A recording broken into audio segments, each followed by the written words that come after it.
me, and actually, you're not coming through at all yet. Let's see. That should have worked. Say words. Hi, how you Okay, doing? cool. All right, cool. We got you. Uh, and then I just got to make this go away. Beautiful, beautiful. Um, Benny, I was going to say when I talked about a while ago having you come on, a bunch of people were like, "We fucking love Benny. Do that." It's nice to hear. Um, yeah, you're like, I think of all the people that I know, like I've never heard anybody say anything bad about you, like ever. And you're one of the very few people I've ever seen who, which I think might be part of the reason why people like you so much. You can rein in Mr. Girl and admit that and make him admit that he's wrong pretty effortlessly. I've done it, but it's hard. It's hard for me. It seems like you do it no effort. Um, yeah, I think that's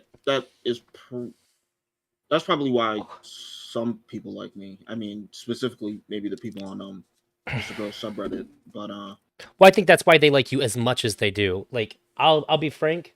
I'll give you praise for that. I just think that like you're a pretty good talker, you're a smooth guy, so that'll get your foot in the door for most people. But I think that elevates you a lot for people.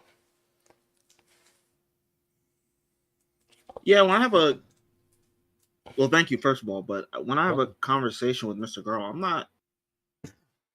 I'm really just trying to like explore the ideas and figure out what he's thinking and where he's at. A lot of the time, and it's actually something that I hate about myself conversationally is I'll usually just go wherever somebody else is trying to go. And sometimes, like if I'm dealing with somebody who is not doing the same thing that I'm doing, which is just trying to explore their ideas, a lot of the time I'll get led down a path that is like confusing or obfuscates from the point or something like that because they're just trying to win or at least not lose in the conversation because they view the conversation that way. So it's refreshing talking to Mr. Girl because it doesn't feel like he's ever trying to do that. So we can just kind of go wherever. And if it happens to be that, maybe there's a contradiction or he's thinking about something in the wrong way, then it doesn't feel for me like I was being manipulative. And I also think it for him doesn't feel like he lost on anything or somebody was trying to, get him or something like that. Yeah, that's true. He respects your honesty. And also, I think you get that, like, you know, that he's not going to take the conversation anywhere. If you seem lost, he'll stop the conversation to, like, make sure that both people are on the same page, which I think is really nice conversationally. Yeah. Yeah, it was good. Also, I thought you said, yeah. Do you want to be on camera? Yeah. Let me turn my.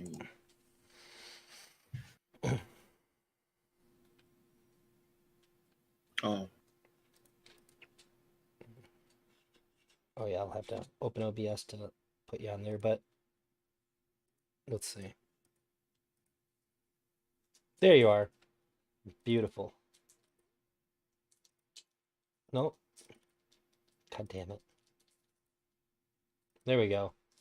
Cool, I got to resize you up.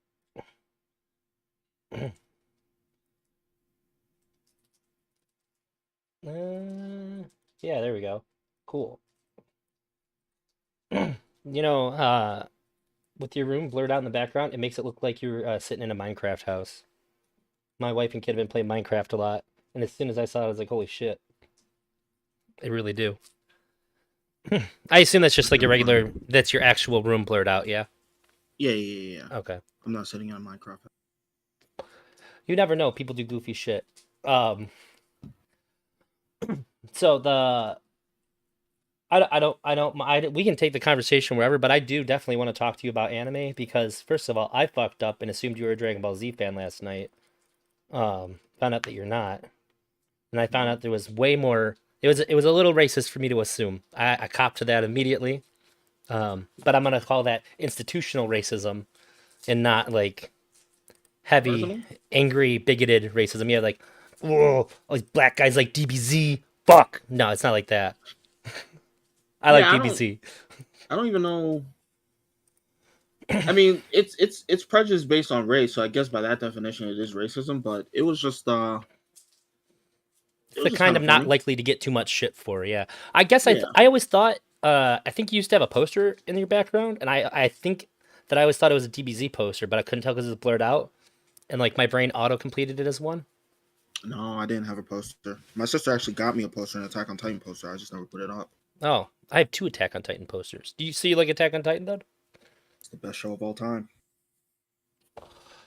Really? It's the best show of all time, and it's not even close. It's not even close.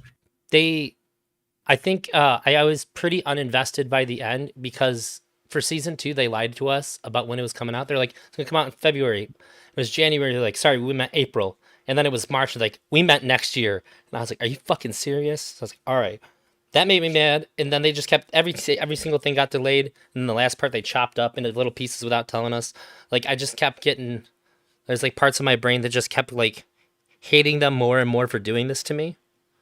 Now, it turns out that like they needed more time and they were actually the worst company ever, like destroying their employees doing that. But I think I'd have enjoyed it a lot more if I just had clear information. It's like the only time a show has ever been like hurt for me by a company tricking me. That is fair. The reason why none of that bothered me is because I started watching.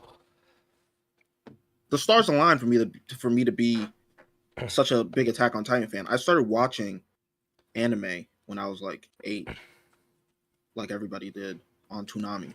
Oh sure. And Naruto is the one that stuck out the most to me. But then, like, I don't know, Toonami got weird, and then it came off the air, and then they started advertising Naruto Shippuden, and they were gonna air it on Disney XD, and so I watched a couple episodes, and then that got canceled, and that was probably like when I was like 12 or something, and then when I was like 15 or 16, I had access to a laptop, so I went back and I watched all of Naruto, and the site that I was stealing the content from was advertising Shingeki no Kyojin on the right.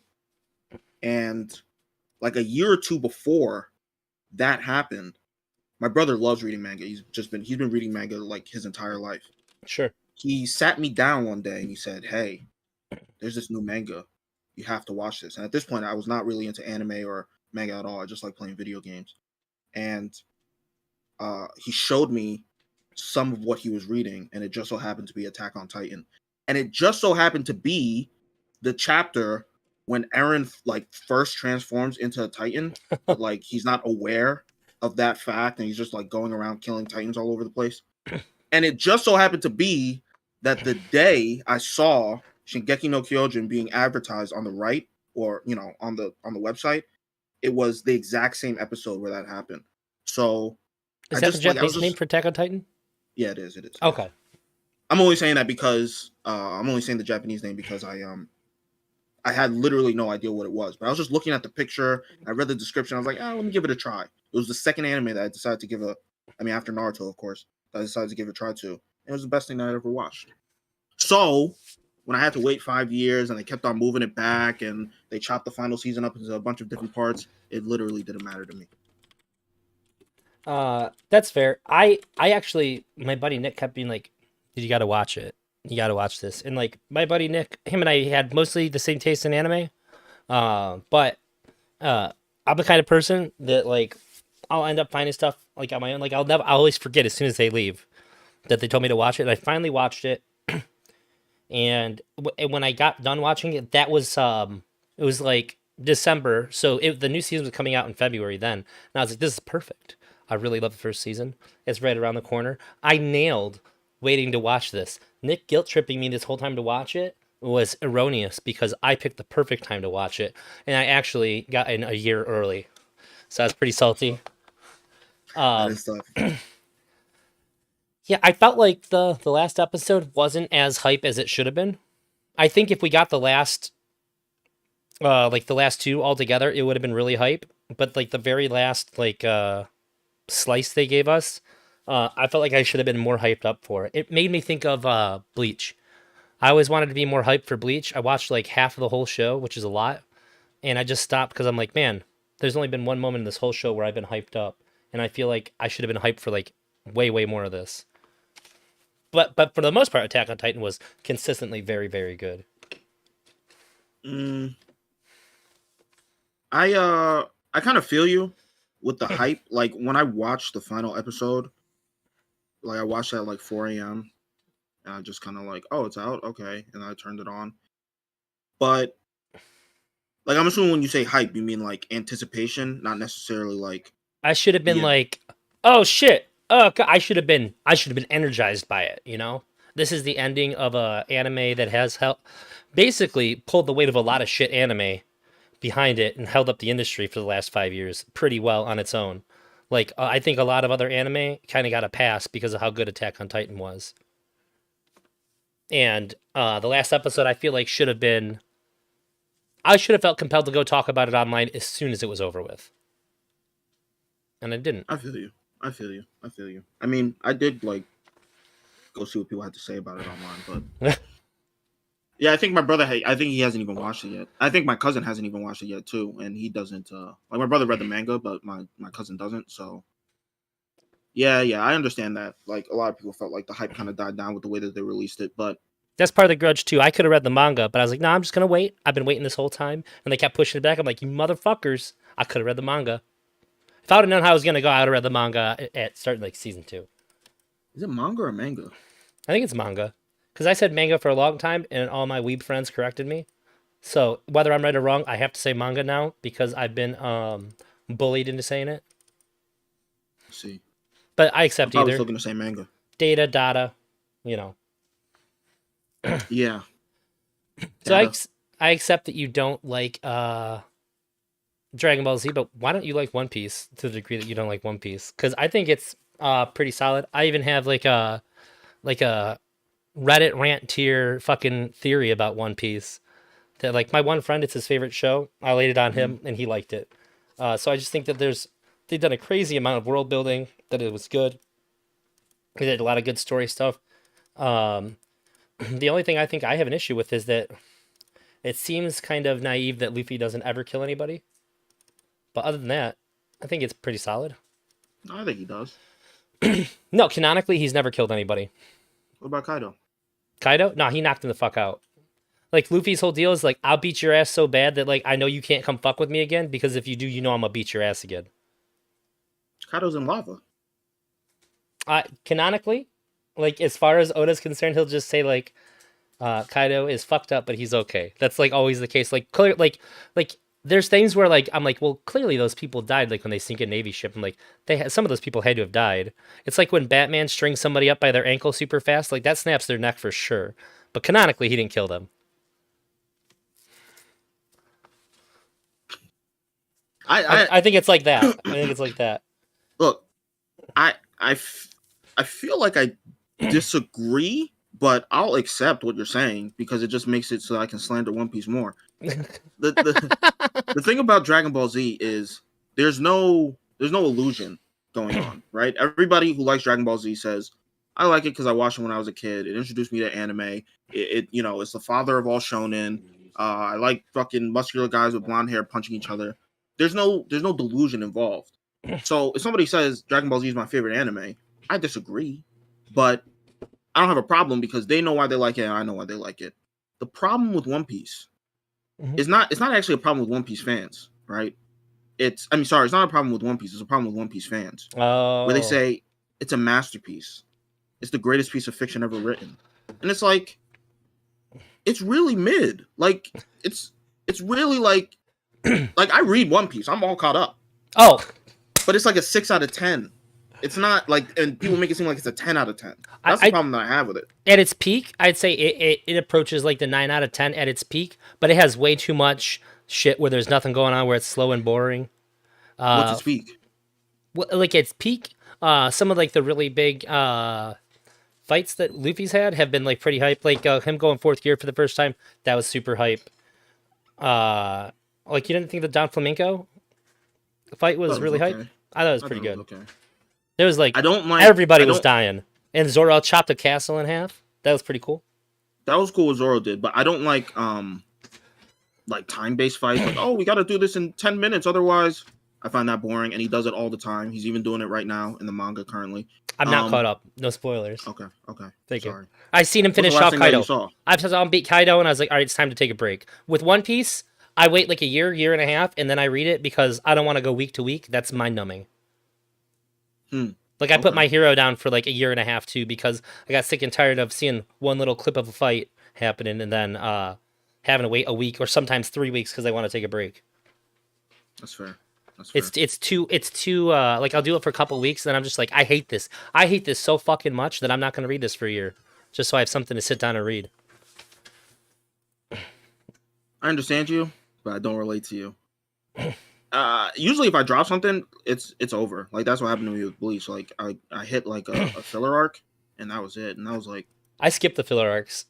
9 years ago. Yeah, I didn't know about that yet, so I was just suffering through it. That's fair. Did you have an issue not being hyped by Bleach? Because it had like all the correct like items for the recipe, but like when they put it together, I was just like not hyped.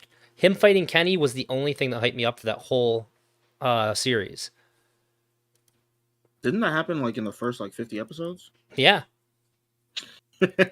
Yeah, yeah. Actually, you know what? That did get me hyped, and that I was was very excited to cool. see more of that guy. But like, I don't know. Yeah, I only watched like 80 episodes, and I just stopped. I just got Mm. bored. So, Yeah, I got bored, but but I pushed through because I was like, "There's got to be something on the other side of this," and I was like, "Eh." Like right there's after not. the Kenny fight, he's supposed to fight the main chick's brother, and it was like a big Hmm. deal. I was not hyped, Yeah, no, I didn't care about that either. but I knew I About was that either. supposed to be. But I'm like, you're not delivering to me what is necessary for there to be hype. And that's what I like about Dragon Ball Z. Every fight, it's fucking hyped up. Every big fight. There's like mini fights, which are fine. They're there to build the tension for you. For like it's what's it called? It's like when the main event. Like when you're watching, if you watch like a boxing match, you're watching a Hmm. night of like fights that you don't really care that much about, but they're building it up for you. They're building up that energy to get hyped up for the final bout. So when it finally Uh, gets to Jake Paul versus Tyson, you're like ready. You're just like screaming and you're fucking spitting when you talk. Your arms are moving and shit. You know. Seen South yeah. Park anime episode? I did, Elk. It was phenomenal. I never. I used to watch South Park a little bit, but I think I was too young to really enjoy it. The anime episode's very good. Should I watch it? Yeah, they all get weapons. They all go and buy weapons I think and I saw that. turn Didn't into didn't anime Cartman characters. didn't Cartman turn like kind of fat and ugly and gross? I think he already was, but yeah, they threw a throwing star into Butter's eye. Kenny did. Kenny threw a those. Oh, okay. Yeah, no, I've seen this episode. It was definitely Yeah. like top 20, if not top 10 episodes of South Park. I really like South Park. A lot of people from your generation do, but I just never. I just don't like. I just don't like any Western adult cartoons. I South feel Park is like really impressive because every episode in the last 10 years have been super relevant to what's been happening in the last 2 weeks. So I think that's part of hmm, like how impressive it is that they put out an episode in 8 days. is this still going on? Yeah. Hmm. I preferred Futurama to South Park personally. I like both, but I think South Park just happens to be funnier most of the time. But I do like Futurama. Futurama's good. I think I just like the characters in Futurama more, but that's the problem. I don't really find any like Western cartoons to be funny. It's Yeah, I wild. don't find any of them to be funny. So Most anime's not really that funny. Bobobo is funny. I never watched Bobo. Oh my Well, god. actually, no, sorry. I did watch Bobo. I just never like really like. I watched it when it was on Toonami, Sure. and I hated it. I hated it because Oh my I think I was god. just too young to really. I was too young to like. Appreciate it? Yeah, I don't know if it is funny, but like I don't know. A kid's humor is just like screaming or saying poop or something like that. So I didn't. It didn't really. I couldn't laugh at anything that was on TV ever when I was a kid. Oh, really? Yeah, yeah, I didn't. Bobobo has like left me speechless. It's like staggering how somebody could come up with something so random. Like the way that they fight is they'll cut to another scene where that character puts on like a show like that is like ridiculous and like super random and based on how random and ridiculous the thing that they just did was, Like it'll go to a movie theater and show like a movie clip of them acting something out, and like that's how they fuck up the other person, and it's all so wacky and just off the wall. Like these two people were fighting one time, and these bears start like belly flopping through the window, and everybody like clears out, and they're like, "Guys, it's fine. They're just bears filled with beans." And the bears like get up to them, and they sit down and have tea with them. I'm like, "What the fuck? What is happening?" And it's just so good at jarring the viewer to where like you just never have any clue what's going on at any point. And I think it's brilliant because of that. Hmm. He fights with his nose hairs. Who does that? Yeah. Except for one that gets pulled out and it's the king nose hair. Tells him that he is, and then he rides away on a bike. He tells him that he's the king nose. What kind of body did the king nose hair have He's a for him to be able giant to ride purple on hair a? follicle with glasses and a mustache. And he's like, "You just plucked the king nose hair. Now I'm gonna get out of here." And he hops on a bike and he takes off. But how did he hold the handlebars of the? Oh yeah, he has like buff human arms. Oh, okay, Yeah, okay, okay. That makes total sense now. and buff human legs. Makes He has sense. Makes squirrels that sense. live inside of his hair. His hair flips open, and there's two squirrels that are always having relationship problems inside of his hair. You, It's super off the wall and wacky. you remember Ultimate Muscle? I'm Is that aware what of it was it. called? Yeah, Ultimate Muscle. I'm very aware of it, but I never seen it. My cousin, I think the main character, he had a move called the Beniku Buster. My cousin tried to do that to me one time, but I think my brother stopped it because I might have died if he did. Jesus Christ. There were a lot of weird shows that they had on Toonami back then. Emery said no Boondocks. I like the Boondocks. I thought the Boondocks was good because that's a Western Boondocks cartoon. It is was good. funny. Yeah, Okay. yeah, yeah. Was it funny? Oh, that was very funny. It had some funny moments, like the Usher episode. That was funny. Usher Mm, episode. yeah, with Tom. The episode where Obama gets elected was pretty funny. Mm. I The think it was episode where funny, Riley but is selling chocolate was pretty funny. I thought that like Uncle Ruckus carried the show a lot though. He was a great plot device. But although I think they didn't know um, whether they wanted the focus to be on Huey or if they wanted to be on like the world at large. I think that the I think that the first season of the Boondocks was like Aaron Magruder using Huey as a device to be able to criticize both black culture and American culture at large. And I think as the show went on, it kind of just like became a parody of itself. And Huey kind of took a back foot as far as like the focus of the show goes. So I think the show gets funnier as it progresses, probably up to like season 3. I don't think I've even watched any of season 4, but like I think in season 1 they kind of knew what it is that they wanted to focus on, but as time went on, it kind of lost some of that focus. I feel like that happens with a lot of creative endeavors in general. I think that happened with One Piece, probably. It happens to I don't know. I think when something overstays its welcome, Hey Smith. that's when that happens. So Yeah, yeah, well, I I think that. think a show like that, like the first season, the creator has all these ideas, and I feel like there's a risk of like getting them all out there, and then having to create new ideas for the show rather than having these ideas that need a show to go into. Yeah, do you know the podcaster Joe Budden? Joe Button? Yeah, Uh, I don't know his podcast, but I'm aware of him.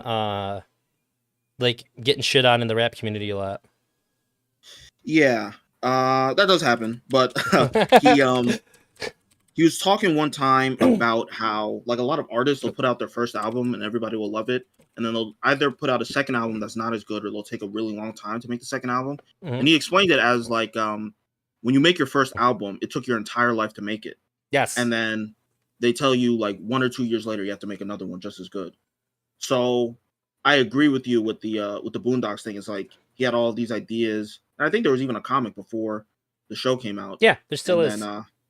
okay, and then they make the first season, and it's like okay, well, season 2. Yeah. Let's get it going. And so, there's a potential for it to fall off. But I think it got funnier in season 2, and the animation got better. So it kind of makes up for it. Well, I mean, not even that's kind a of. I symptom think I of like season 2 more. getting more money. You can hire better writers and things like that. Yeah. Season 1, you're just all in the back of like one person's idea, basically. Benny or sorry, Emery said, "What does Benny find funny?" I think it's a pretty good question. Um, I I think the funniest person who ever lived was Patrice O'Neill. So I kind of just like mean humor where people make fun of each other and insult each other and like hyper critically analyze situations and things like that. That's what I find to be the most funny. So as far as TV shows go, I don't really find a lot of TV shows funny. If I had to choose the funniest TV show I've ever watched, it's probably Always Sunny. Well, Sonny, Um, that's a very good answer. yeah.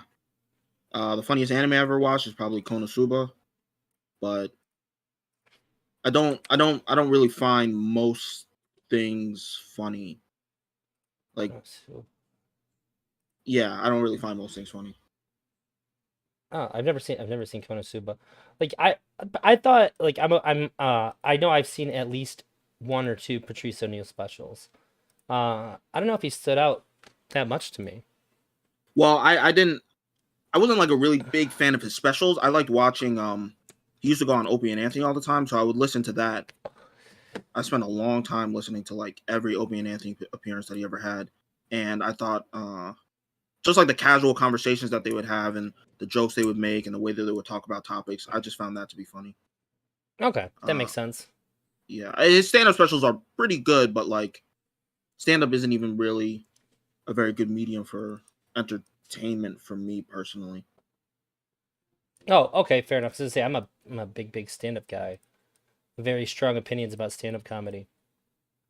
Um, I like it, but like I don't really search it out. So like I think my favorite stand-up comedian is probably Louis C.K. But like, that's a really good answer. Louis is one of the greats of all time. yeah, He has a new I one. It tried was listening to fire. Richard Pryor.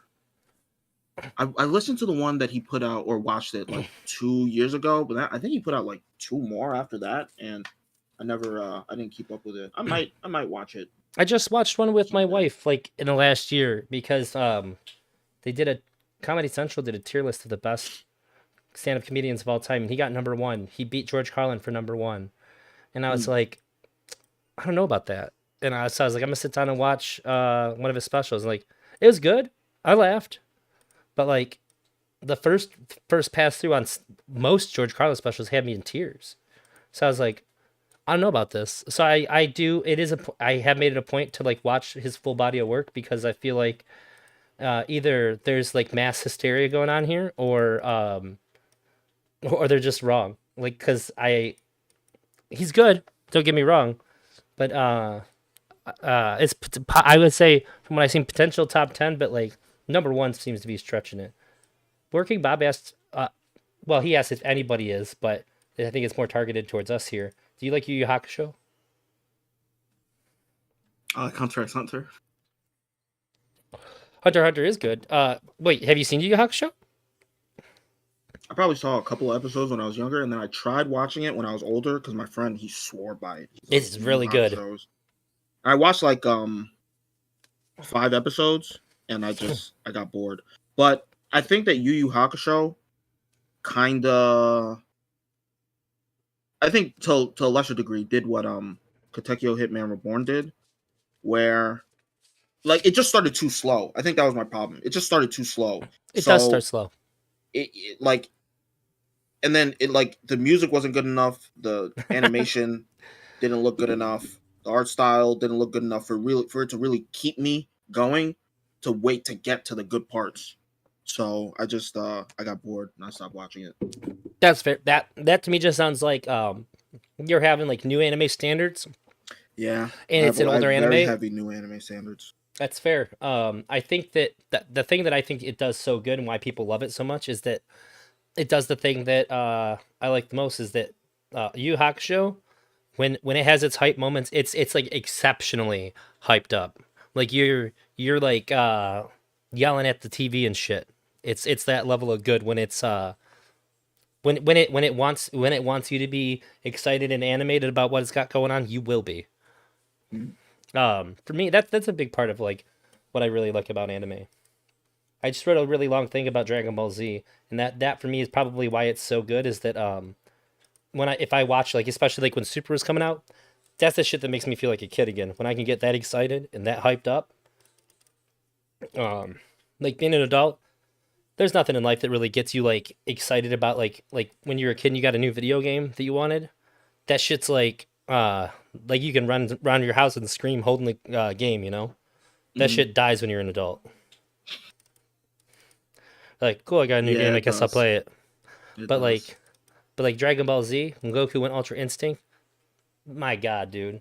I didn't, but I absolutely could have got up and ran around my house screaming. That shit was amazing. That happened to me. The last time that happened to me, where I stood up, where I started screaming while watching an anime, was with Attack on Titan. But I've had feelings like that. I just don't scream anymore. Sure. Probably the most from Jujutsu Kaisen in recent years. Jujutsu Kaisen, Maybe very My good. Hero. Maybe My Hero. Oh my But I read dude, the manga, so I love my hero. It's gonna end soon, and I think that they should make a spin-off series where it's young All Might. What I wouldn't pay to see all the cool shit that made Deku a fan of All Might, that's what they need to do.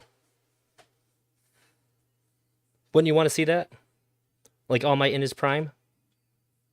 here's this is the thing about me. Yeah. When I consume some sort of art, Hmm. I usually like to know what the point of it is. Yeah. And I feel like the story of My Hero has like a point. So once he's told the story and he's fully unveiled the the narrative that he's trying to tell with the story, Hmm. I'm kind of done with it. So if there was an All Might spinoff, that would be nice. But It's the same to point. me, it would pale in compare. Like the opening line that Deku has, it would be All Might's line too. Like this is the story of how I became the greatest hero in the world. But not necessarily like the plot, more like the narrative. Like what is the author or the artist in general trying to say about the events that are taking place in the world, uh, or and how it correlates to like our world, or how it relates to our worlds and all that kind of stuff. Like that's kind of what I mean. Like with Attack on Titan, it's like violence begets violence, and everybody gets hurt in the end. So if there was like an Attack on Titan spinoff where it's like, oh, here's a mini season about Levi in the underground, I just wouldn't care for it because I didn't really fall in love with the series because of any one individual character or something like that. So that's just the way that I tend to consume media. So like I don't give a fuck about Boruto at all. Oh, Story of Naruto good. is done as far as I'm concerned. Well, just I have a question from viewer, but I want to just say that I think that the All Might story, the commentary would be how the world deals with radical change, because that was a lot closer to people having powers. That like baby being born, Hmm.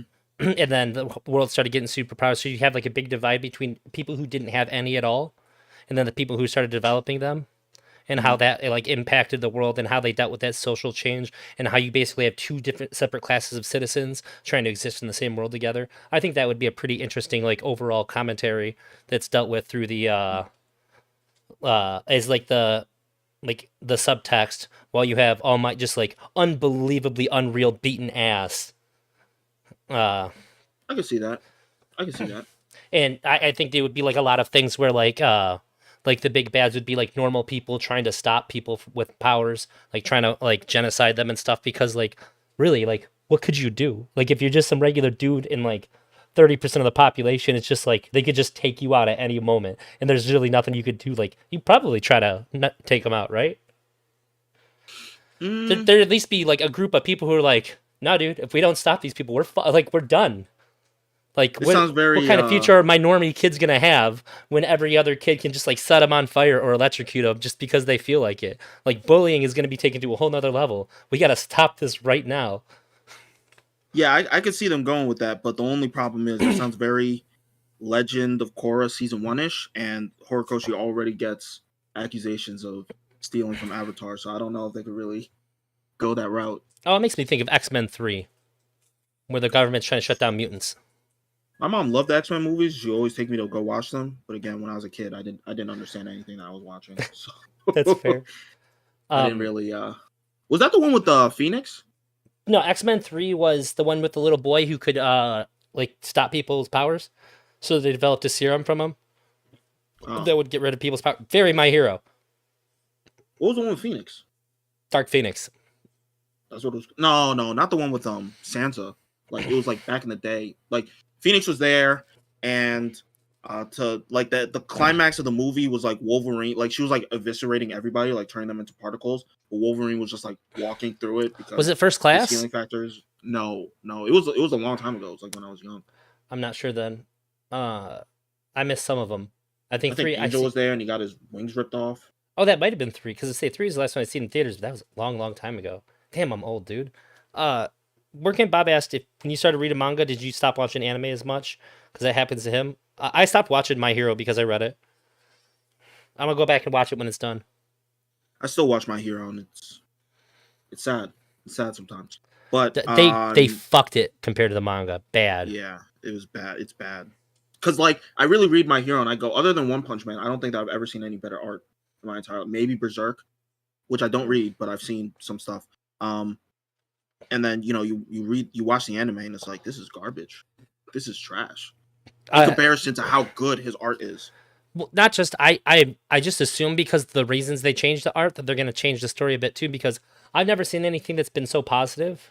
And like my Hero doesn't do it, but it has the same vibe as like friendship is like the ultimate power. It's clearly not in My Hero, but it makes you feel that way a lot. And then to just be like, we're gonna kill a ton of fuck up people. It's gonna be so fucked up. The main character is gonna be like totally fucked up and like PTSD'd from like all the traumatic shit he's seen, and he's just ruined. Like they really took that happy face and just like made it like addicted to heroin level depressed. Like Yeah. it was and I just feel like does the anime back off that a bit? I mean they do it. It just doesn't really look it doesn't look as good like in still frames as it does in the In the manga. manga. And then like the level of animation is just not it's just not on par with other anime that are coming out like Frieren or JJK or Chainsaw Man. So I'm gonna say it's just disappointing in comparison to everything else that you could watch. that is for Jujutsu Kaisen and Chainsaw Man. They their animation has been like some of the best in the history of anime. It's unbelievable. That like during that Shibuya arc, like the entire season, even the hidden inventory, like every week. Like I hadn't spoken to my cousin in like a year, but he watches anime too. And like over Thanksgiving, went over to his house and I just said, bro, that Jujutsu Kaisen. And he just goes, bro. Like we don't even have to say anything. And I was just like every week. And he's like, every week. Like it like and I think at that point it was just like we had just watched like Sukuna versus Jogo. So then the week after that was Sukuna versus Maharaka. Like it was insane. It just made no sense. Yeah, Jujutsu Kaisen the first season, my best friend would come 45 minutes to my house so that we could watch it on I have a big 65-inch TV and like so like that's why we're meeting at my house because we want to see it on the big TV and like we'd just be like we'd be watching the fight and just be focused like oh shit fuck and like just like me and him and like my wife was there too but I feel like she was experiencing us watching it more than watching it. What? Jujutsu Kaisen. Oh, absolutely. Yeah, when Dennis would come over. Yeah. It was so beyond hype, and it It was an experience in and of itself. like I feel like I'm the kind of person like I don't care about the graphics in games very much. However, when somebody busts out some brand new like shit that I've never seen before graphically, that's how I felt about Jujutsu Kaisen. Like anime doesn't have to be super pretty for me to like it, but when it's that good and it's that pretty to look at, it just takes on a whole nother level. Yeah. It's probably my favorite anime right now. Did you see the Attack on movie? Titan is done. I did. I thought the movie was fucking phenomenal. It was. And then they brought the dude from the movie back to kill Itadori. you That's read the about manga? where I'm at. So I just got to the part where he meets the guy who's like his whole personality is gambling. He's like the boss of that like fight club in the Oh. parking lot. So Yeah, yeah, yeah, I yeah. know shit's about to like take off from here. Hmm. Oh, oh, Elk, what was your question? Oh, uh, Elk wants to know if you've seen Fantastic Planet. No. I'll look that I up. think he thinks that you'd like it. Um, so I need to take off from there. Oh no, I lost my train of thought. Uh, Is this a movie? I'm not sure. Is it a movie or a show, Elk?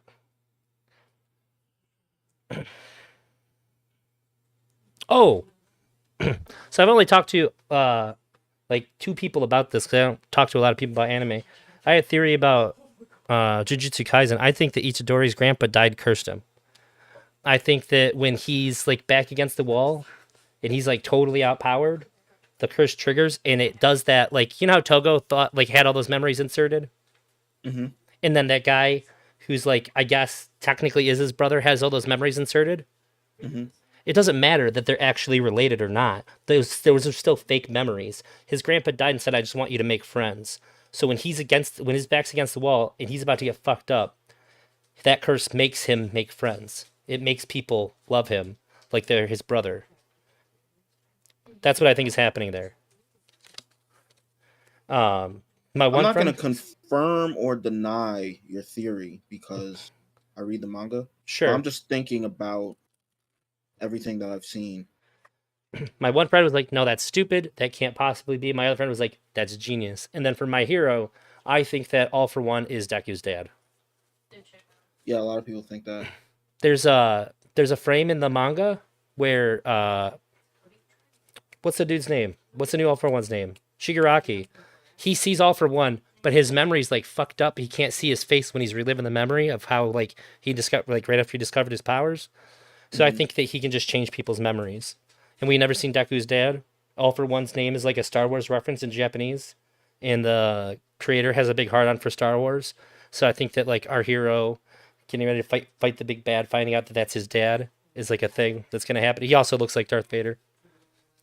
Is his He's like a gross, nasty worm inside of a suit, keeping him alive. It's possible. It's possible. I mean, yeah, it's possible. Don't you It's think it's weird? possible. We've seen everybody else's both parents, but Deku we just see his mom for no reason. They just say his dad's away on business. This motherfucker's always been away on business the entire show. Yeah, There yeah, I has can to be see a that reason for happening. that. Even if that's not it, there's something huge with his dad because there's no reason to exclude only his dad. Like we don't just see their parents; we like know about people's parents. Everybody who matters.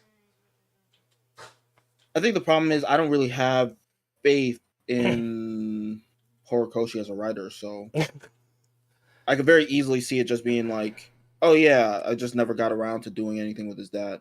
But at the same time, a lot of people think that All for One could be Deku's dad, so In all I don't fairness, I've necessarily been on put that faith for like in 5 years. on what. On the All for One being Deku's dad. Oh, okay. I thought like maybe, but then when I seen that like Shigaraki couldn't remember what his face looked like, I was like, there's a reason to not show what his face looks like. Hmm. But Well, I then mean, we've we did see seen his his face face though. recently.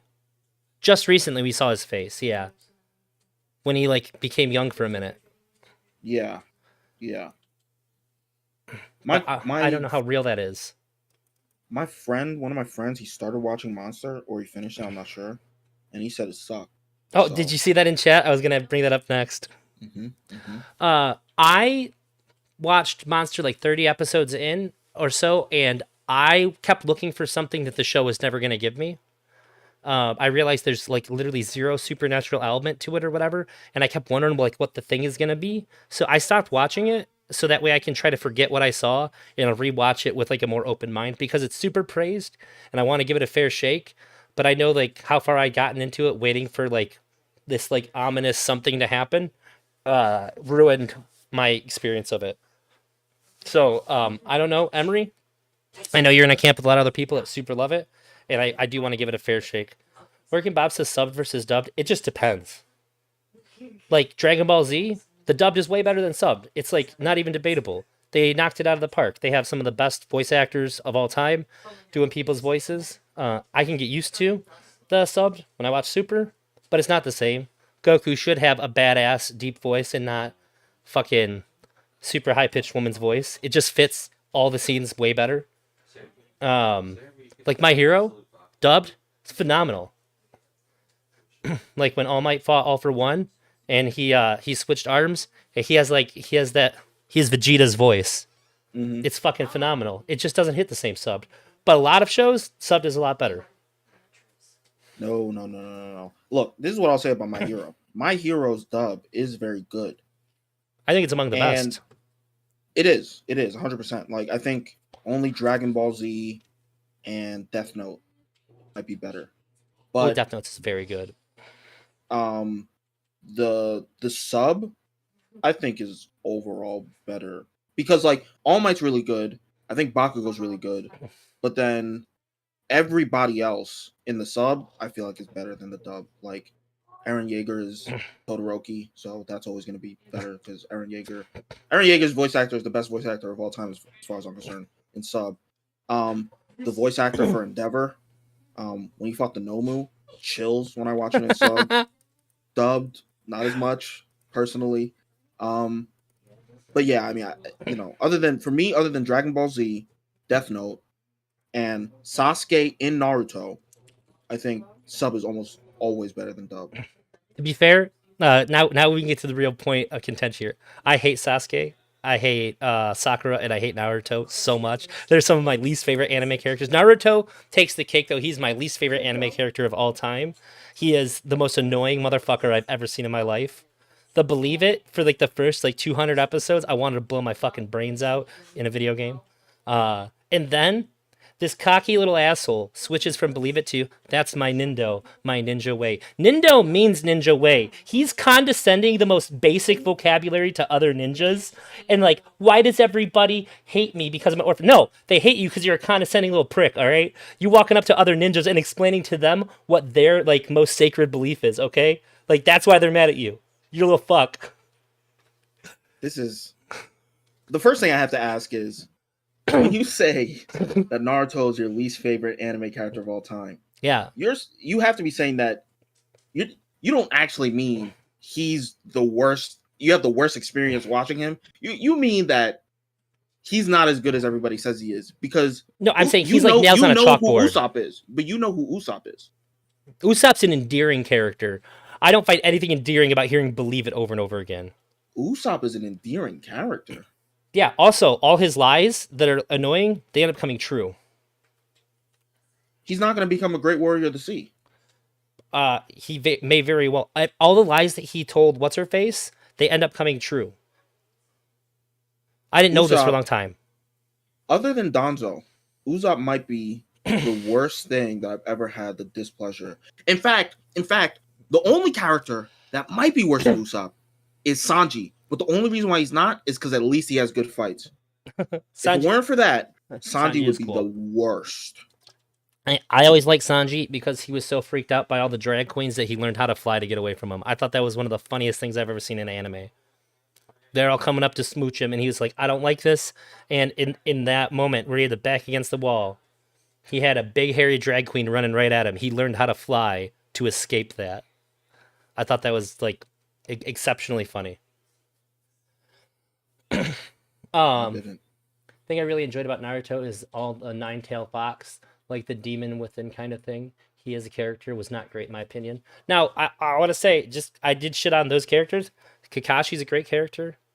The relationship between Guy and Rock is truly inspiring. I think it's beautiful, and I love it. And Jiraiya was cool.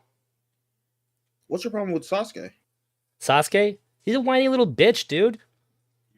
Whiny little bitch? How's he whiny little bitch? His whole clan got killed. Sure. But he acts like he's better than everybody. At the same time, he's always like whining. He's not. He is better than... Yeah, he is. He gets fucked up all the time. By who? By his brother. By Naruto. By Kakashi. Naruto? Yeah. When? Well, let me put it this way: every time they fight and they're like coming up even, Sasuke by all rights should have like just one-shotted him with all his abilities. No. This is fan fiction. I've never seen him fight and thought he was cool ever. I think Kakashi's What about when cool. he fought Datara? That was like one of the best fights in the show. I'm bad with names. Who's that?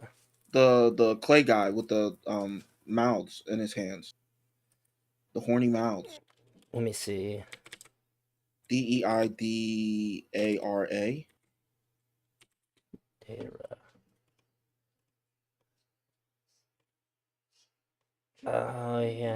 Yeah. I'll have to give that one to you. I can't remember it that well. Wow, you Was really, that part? you Was really that part of did the really not- big fight really big fight? What really big fight? The war arc? where was it Madara comes back? No. This happened after Sasuke thought he killed Orochimaru, and then he left to go get those other people that like kind of joined his crew. This was in Shippuden, and he ran into this guy, but this guy had a hate boner for Itachi, so he was like, "Oh, I'll kill you, Sasuke," and they had a fight, and Sasuke he fucked him up. Really good fight. Everything you say brings back like 2% of the memory, but I can't quite grab it. But I'll just have to give you that. Like It he- probably was good. But you're Yeah, you're this reaching is- way into Shippuden for that though too. I just don't like him. I think that if he would have just not been like you talk about his whole village being killed, like you look at him and you look at his brother. His brother was like objectively cooler. Nah. His brother was cool, but I wouldn't say objectively cooler. Look, He- I Even I his don't whole really purpose was like Sasuke. protecting Sasuke. That's why he was all the Yeah. shitty that he was. He's a cool guy. He's a cool guy that Yeah. you thought was a bad guy, but he's actually a good guy, being like as cool as you could possibly be. He ain't even talk about it. He's just doing what he's got to do. Not a single word about it. Just getting shit done. That's a Yeah, cool that's- guy. It is cool, but it's not like that doesn't mean that Sasuke sucks. Like, yeah, Itachi's cool in his own way. Sasuke's cool. He has cool powers. His motivations are okay. They're decent. That's about it. Like, look, I'm not the biggest Sasuke fan. I just think, I still like it better than I like you shouldn't hate Naruto. him as much. Look, My I buddy was understand like, the hate for Naruto got all of his shit because he worked hard. I'm like, no, he didn't. He cheated. He literally just used a cheat code and made all these other clones work really hard for him and just gained their XP. That's called working smarter and not harder. What's wrong with that? But that's fine if you want to say that, but then don't come. Then you can't come back around and say like he busted ass. Like nah, like he literally could have just been playing video games and making all his clones slave labor XP up for him. Everybody has look. The problem is like, and this is one thing that I don't like about Naruto. If you're not an Uchiha, you're pretty much just like you might as well just You're behind. not even be a ninja, and you're not even be behind. You might as well just like go home and just like get a tech job. Like there's no point. So anybody who can compete, they're gonna have cheating shit. Like the fact that the first Hokage could use wood style and he's like the only person. That's cheating. But how's he supposed to fight Madara if he doesn't have some cheating shit like that? And Naruto having the nine-tailed fox and knowing shadow didn't say- clone jutsu. I didn't say the Nine Tail was cheating. Like that's fine. He didn't like, It's cheating. but he didn't choose it. Yeah, he didn't really choose to. Like everybody know, else shadow who clone became jutsu bad at. either. Like I guess Naruto is like the polar opposite of like what Guy and Rock Lee are. They I got all wouldn't this say shit. Polar opposite. Well, sorry, of how they became powerful. Like they took polar opposite paths. Guy and Rock Lee both like got there for like ruling constantly. Like their whole life is about training, making themselves better. And Naruto just kind of like got to be like, all right, all you guys practice this a whole bunch because I need to learn it. And they're like, bet. And then they did. And he's like, all right, now I got it. Sweet. He only did that one time. On he camera. only did that one time. On camera. You can't convince me that he didn't do that for all this shit. We just don't talk about it no more. But the thing is, when he did it on camera, that was the first time he even realized he could do it. Kakashi was like, "Yeah, you can do this," and that's when he started doing it. Everything before that was him. Yeah, I think Wait, was it? that made Kakashi a bad teacher. I think he's like, by the way, you want to know 6 shortcut? I didn't do it because I'm just that cool. But for you little bitch ass, like you need to hurry up and get better, like quick. So I'm gonna let you cheat this one time. I didn't see nothing. I'm gonna use my one eye to blind my other eye so that you're good. Oh, wait, he only had one eye. He just cover it. Oh yeah, 2 eyes. Did he? Oh, the other one. The other one was the good eye, right? Yeah. Yeah, Yeah. yeah. Yeah, Kakashi, probably one of the coolest, probably the coolest character in Naruto. I really liked him. I think Minato's cooler, and then my favorite character is probably Jiraiya. Quirky. Love Jiraiya. Jiraiya, I like Jiraiya too. It just sucks that he got killed early. Jiraiya's the Master Roshi of the show. Instead of turtles, he had frogs. Yeah. It's hard not to love that kind of character. Everybody loves like the dirty old man who can beat some ass when the time comes. Yeah, but can Master Roshi even really beat ass anymore? Oh my god! He earned the respect of Look. Beerus. He could, huh? How? Why? In the Tournament of Power, this dude was like this big buff bird dude in the Tournament of Power was fucking him up, and like he knocks him back, and Roshi was like way beyond his capacity for taking an ass beating, and he was like, boys, I want you to listen to me right now. You showed me that age is just a number, and then that there really is no such thing as a set limit. And then he buffs up, and he Kamehamehas this fucking bird dude right off the stage, like an absolute badass. And Beerus was like, Whis, what was the name of that old timer? He's like, I would like to remember him. Oh, and also in the manga, he dodged Jiren's punches. He dodged Jiren's punches in the manga? Yeah. Roshi got a shitty old man body. He can buff it up and stuff, but he has more experience than everybody in the show. Yes, that's true. He hasn't been a part of it, but he's still watching and learning. Yeah, when it was like his moment had finally come from like all of Dragon Ball Z, Dragon Ball Z, and Super, him just being on the sidelines, he's like, today is my day. It's like the last time I'm ever going to be able to do cool shit. I'm going to be a badass motherfucker. And he was a badass motherfucker. He's the only person that in the entire franchise that Beerus has ever like really given credit to. Like, well, he's given credit. He gave honor to Roshi. Tokyo Ghoul was disappointing. I agree, Emery. It was disappointing in the anime and in the manga. So sad, so sad. Also, you should probably watch Hunter x Hunter. It's worth it. The Chimera Ant arc, I have watched it all.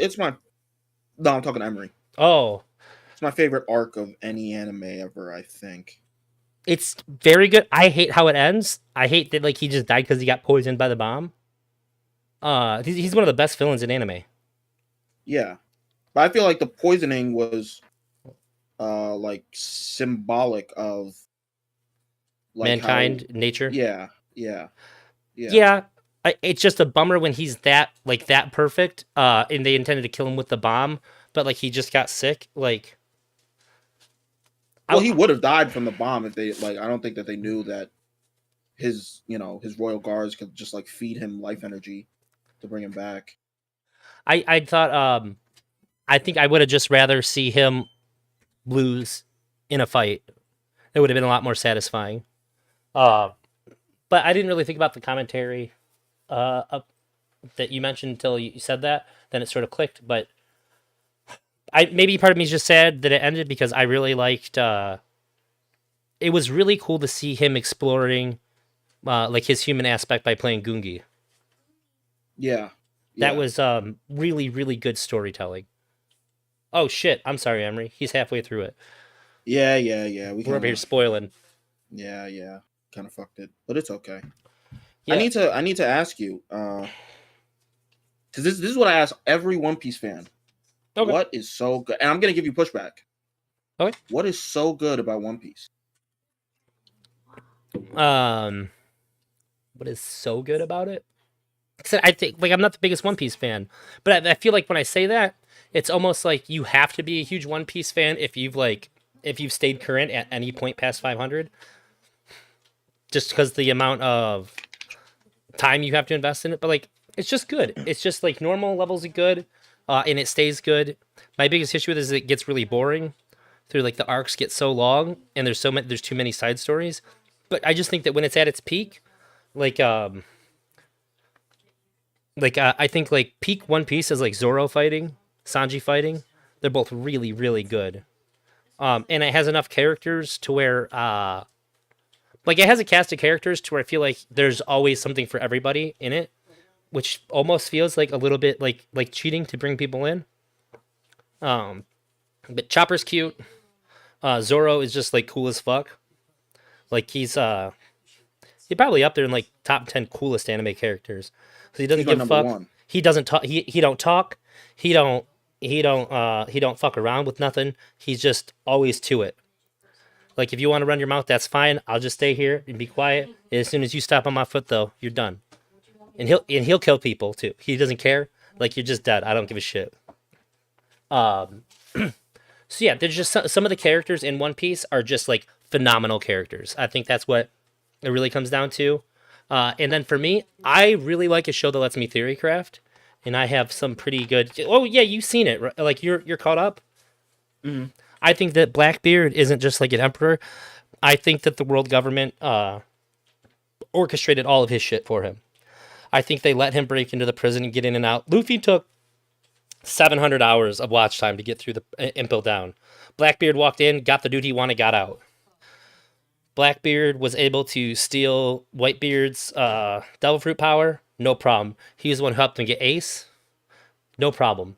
Like he's had no resistance through all the shit that he's done, like at all. I think that he is colluding with the world government. I think that he's now I think he can turn on them whenever he wants, but I think that he's just sort of been boosted by them. Like he's like a shadow government agent basically, who's still working within his own interest, but they have like mutually aligned interests, and he's been able to move through the world and do everything that he's done because of them.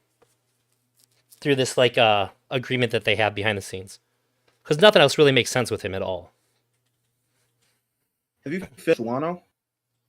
Yeah, I just finished. Well, I don't know if I technically have. He just beat Kaido, and I was like, this is a good break point. This is a good season finale for me. What you're saying, I think it can be more easily explained as Whitebeard is just an opportunist, and he Blackbeard. shows up at the last. Yeah, Blackbeard. He's an opportunist, and he just shows up at the last second to. But be he able always to, knows where to be, even when he had no reasonable expectations of knowing shit. Because like when we first seen him, he's broke, begging for food, and he goes from that to like elevated as fuck. He has information he has no business having, like how to get that devil fruit that he got, how to use it. Like he got that book. He got like the Vegapunk's research book. No explanation as to how he got it. If you grant that he's in cahoots with the government, everything falls into place. Yeah, that's a pretty good theory. That's a pretty good theory. Theory. So that's one thing I like about it. Also, Whitebeard. Like if you want to know what makes One Piece great, Whitebeard. One of the coolest anime characters ever to me. Whitebeard's a loser. Second place for life. He's a loser. Fucking crazy. Second place for life. He is one of the best deaths ever. Admiral. He got taken out by an admiral. He got taken out by like a million tiny wounds, and then one wound that he allowed himself to take. He lost because he chose to lose. It's not even a big deal. He lost because he chose to lose. Froggy Style, thank you very much for $5. He said the return of Benny. Bless you, Froggy Style.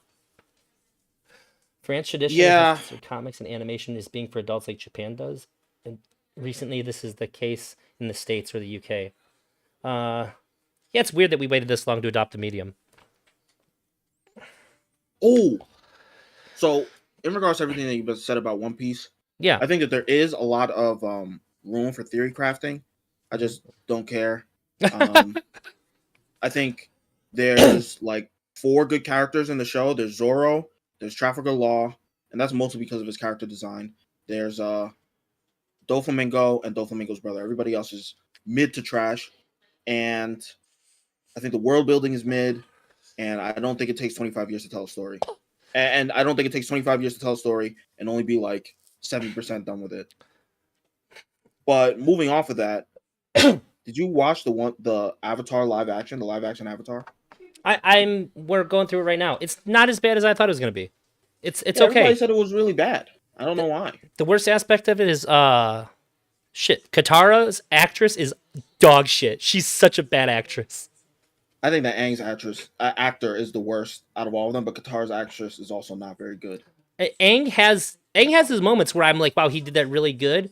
But otherwise, like, it's hard for me to gauge how good he is because his character he's playing a little kid. It's hard for me to tell. Well, in my mind, child actors they're just all bad. They just all suck.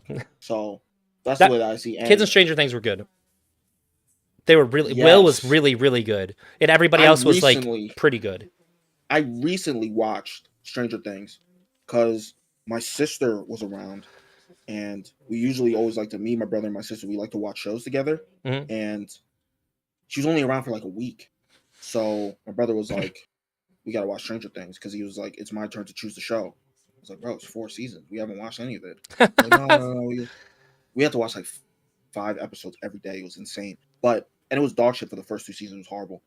But they were really good kid actors, like really, really good kid actors. Surprisingly good. Most kid actors are just garbage. Yeah, Even the One Piece live action, they're not even kids, but it was just like I thought that that's one of not the really. best. That's one of the best adaptations of an anime I've ever seen. Still, I thought the by Avatar was. miles. I thought it cleared it by. I don't even think it was close. Uh, I think and this is more One Piece hatred. I haven't I think finished it. One Piece is so bad that people watched that adaptation and they thought it was so good because in comparison to the source material, it's like just about as good. But Avatar is so good; it's literally the greatest cartoon of all time. That no matter how you adapted it, people will be upset. But I think if you got anybody who hasn't watched the One Piece and hasn't watched the Avatar, like they haven't watched the cartoons, and you get them to watch the live actions, I don't even think it's close. They're like the Avatar is way better. Actors were Where better, the story was better, the designs were better, the sets were better, like everything was better. we're in Ba Sing Se right now, I think. Or Wait, no, no, the no. cartoon or yeah, The Omashu? Omashu. We're on Omashu. Yeah. But I thought, what's his name? Sokka. They did great with Sokka. Mm-hmm. The chick who plays his love interest, the warrior. Suki. Yeah, she's a phenomenal actress. She did crazy good. It was good.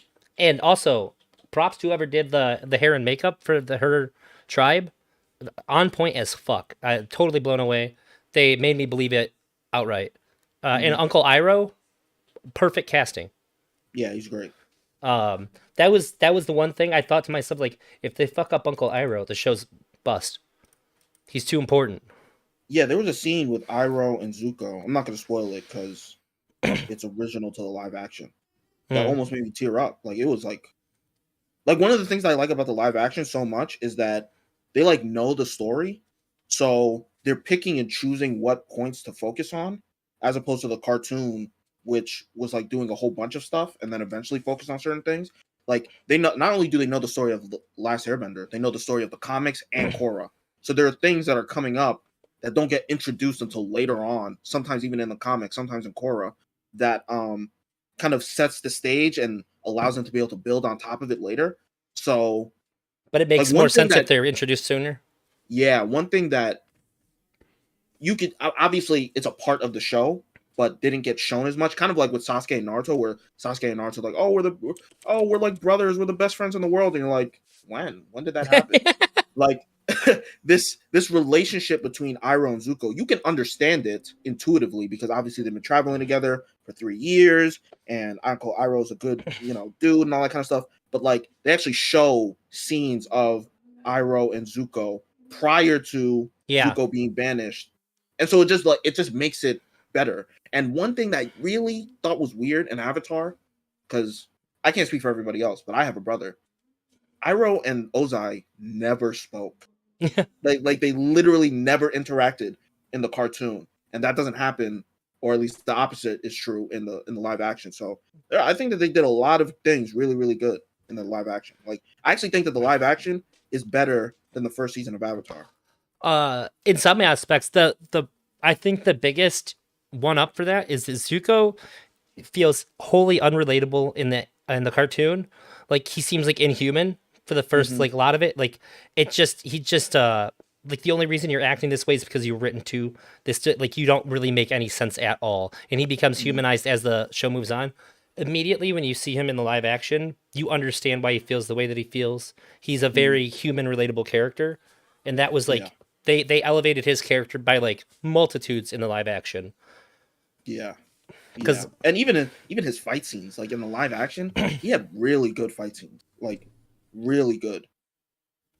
yeah, in the show, it just feels like we get it. You're a firebender. That's it. Yeah, That's the whole yeah. purpose. Well, we just need to be shown rather than just told that you're a firebender. So that's why you're fighting. The guy who plays Ozai just makes me laugh because he is that doctor that fires the autistic surgeon. Have you ever seen that show? I've seen The like Good a Doctor? clip from the show. Yeah, yeah, Yeah, yeah. I watched the first 2 seasons. It's really good. Surprisingly good. Does he get rehired? I didn't see him get fired. If I seen it, then yeah, he gets rehired. Because like you can't have a show called The Good Doctor where he's not a doctor. Maybe he becomes less autistic as the show goes on. He does not. Oh, That would probably not be very optically good for a show to do. I've been a doctor so long that now I'm just better. I'm not even autistic anymore, guys. That chick that I freaked out because I was in love with her, she can be with me now. I'm not autistic.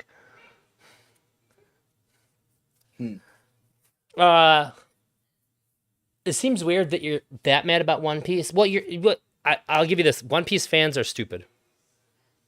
The worst fans in the world. They spoiled the end of Attack on Titan for me. There's stupid Did they? Facebook page. Yeah, there's a stupid Facebook page about One Piece that one of my friends invited me to, and I was just scrolling, and it just has like Aaron's head and what's her face's arms, Mikasa's hands, and I'm just like, why would you do that? Why wouldn't you say like spoiler warning or anything? Like, why couldn't you even give me a chance to not see that? Are you fucking kidding me? I hate you. I don't even know who you are, but I actually fucking hate you. Like, that's so inappropriate to do. Like, if you're, it's an anime page, you absolutely know better. Yeah. Yeah. Any story that takes as long as One Piece makes me very, very angry. I just get mad when they show some hype shit happen and they're like, and for the next 5 weeks, we're going to go to this side story that I promise you don't give a shit about. That makes me mad. It's the worst. You know, that was like when we were watching Stranger Things. That was one thing that I had a complaint about. Because before we watched Stranger Things, I watched You with my brother. Okay. And You was like pretty much exclusively focused on Joe Goldberg. So watching Stranger Things, which like has an ensemble cast like One Piece, it was very jarring to go back to like a type of series where everybody splits up and everybody's doing their own thing. And it's like it sucks because when you're watching it, it's like you can rank which arc is the best, like best to worst. And anytime you go to the worst one, it's like fuck. And that's what One Piece loves. You're watching Zoro be Zoro and you're just enjoying yourself.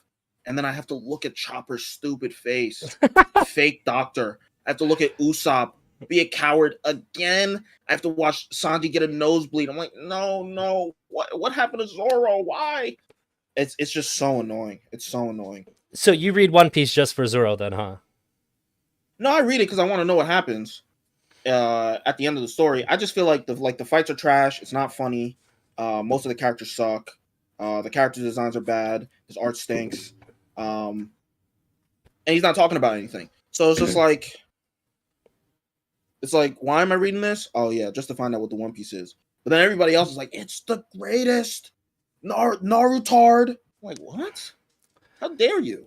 My biggest issue with Naruto fans is when they say dumb shit like anybody from Naruto fucks with anybody from Dragon Ball Z. That's when I get really mad. And that was actually my motivation to watch Naruto, to just see, like, I want to see if anybody is bringing out anything that even touches any of this. And it didn't. I think Endgame Naruto could be Krillin. Dragon Ball Super Krillin? I didn't watch Super. I was going to say, Krillin's not that, like, strong, but he's the best fighter out of everybody in the whole show. That's why he can still, that's why he can still hang with everybody. When it comes to like actually fighting, he is the best, most skilled fighter. He's just lagged behind from aliens having fucking superpowers on him. Yeah, but they have superpowers, so it doesn't really matter. But that's what I'm saying is that like they have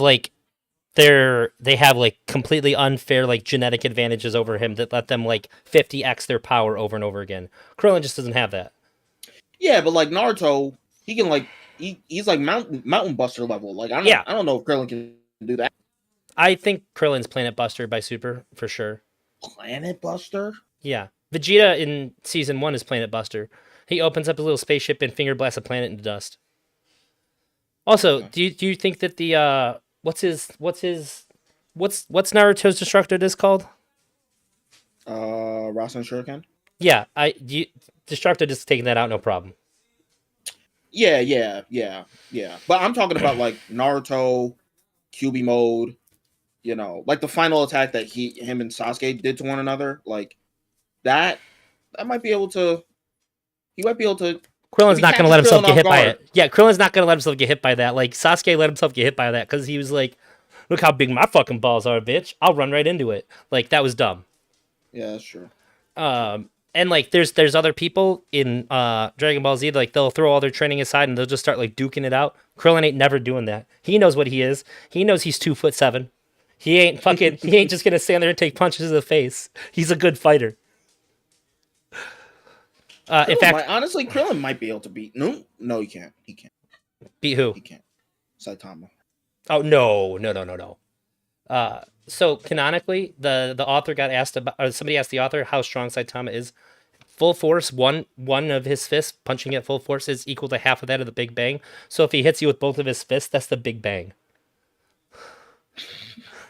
So like it's really silly for people to put them up against him because like I've explained it like this: Superman is always as strong as he needs to be. That's why he beats Goku. Like if there's a challenge, Superman will be strong enough to overcome that challenge. Saitama is always stronger than he needs to be for any situation. He never meets the challenge. He always frustratingly exceeds the challenge. That's his deal.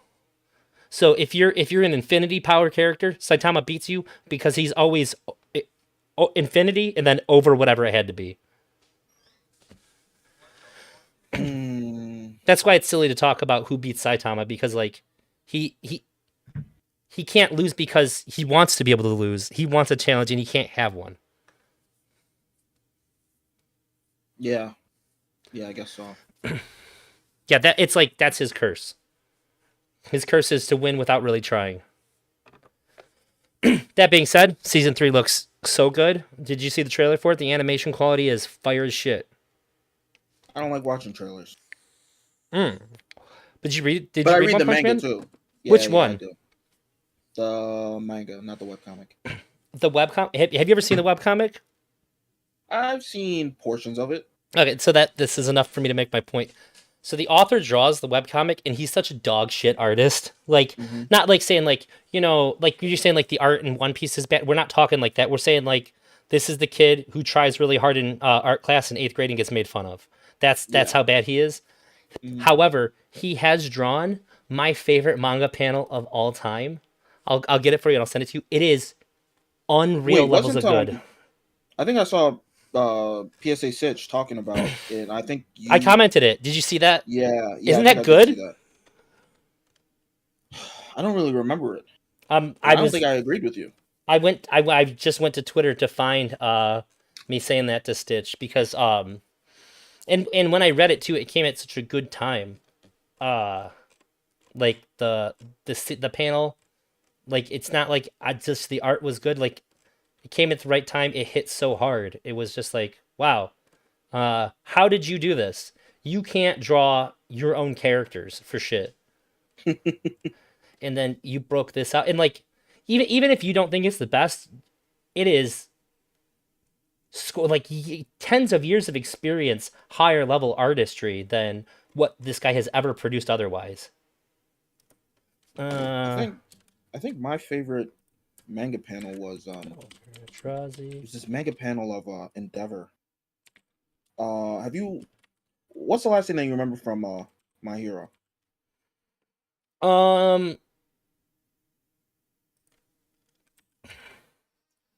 So I know that All for One became young real quick and then he burnt out. Okay.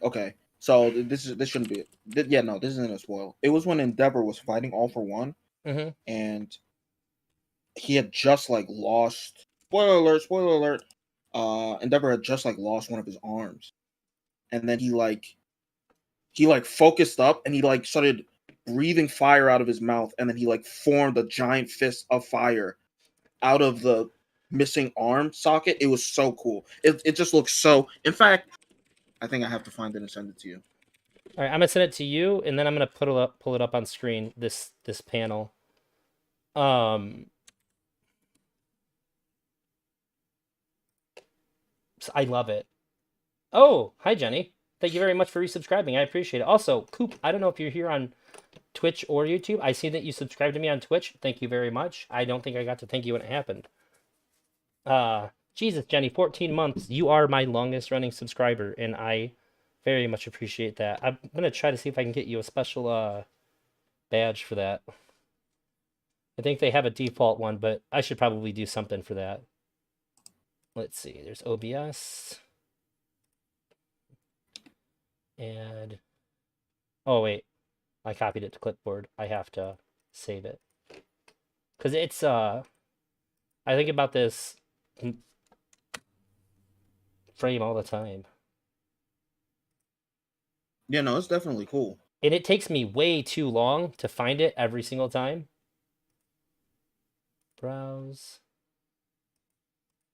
I know you're on Twitch. I didn't know if Coop was because I didn't think Coop when he subbed to me. I very much appreciate the consistency and longevity of your subscribing. All right, so this is the panel that I'm covering up Benny with for a minute.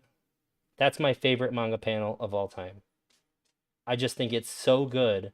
Like all the little like designs in the wing and shit, and the way that the shading just sort of like goes through. I don't know how this guy. No, Nate just glad to support a friend. Well, it's definitely appreciated. I don't know how this guy drew that when he also draws Saitama like a 5th grader. One Punch. It's so comically bad. Web comic.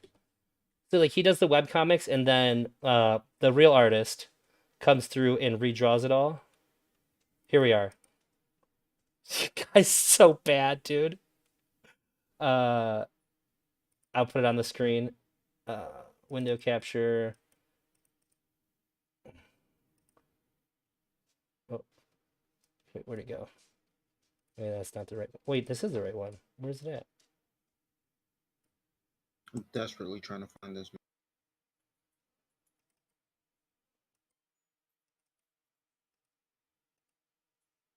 There we go. No. This is what the artist or the author of One Punch Man draws like. That's Saitama, Genos, and then is it Gray Fang? Is that his name? Silver Fang or Silver Bang? There you go. Yeah, that. I think it's Silver Fang in the manga or the anime in the other way, in Bang in the other. But it's just so comically bad. It freaks me out.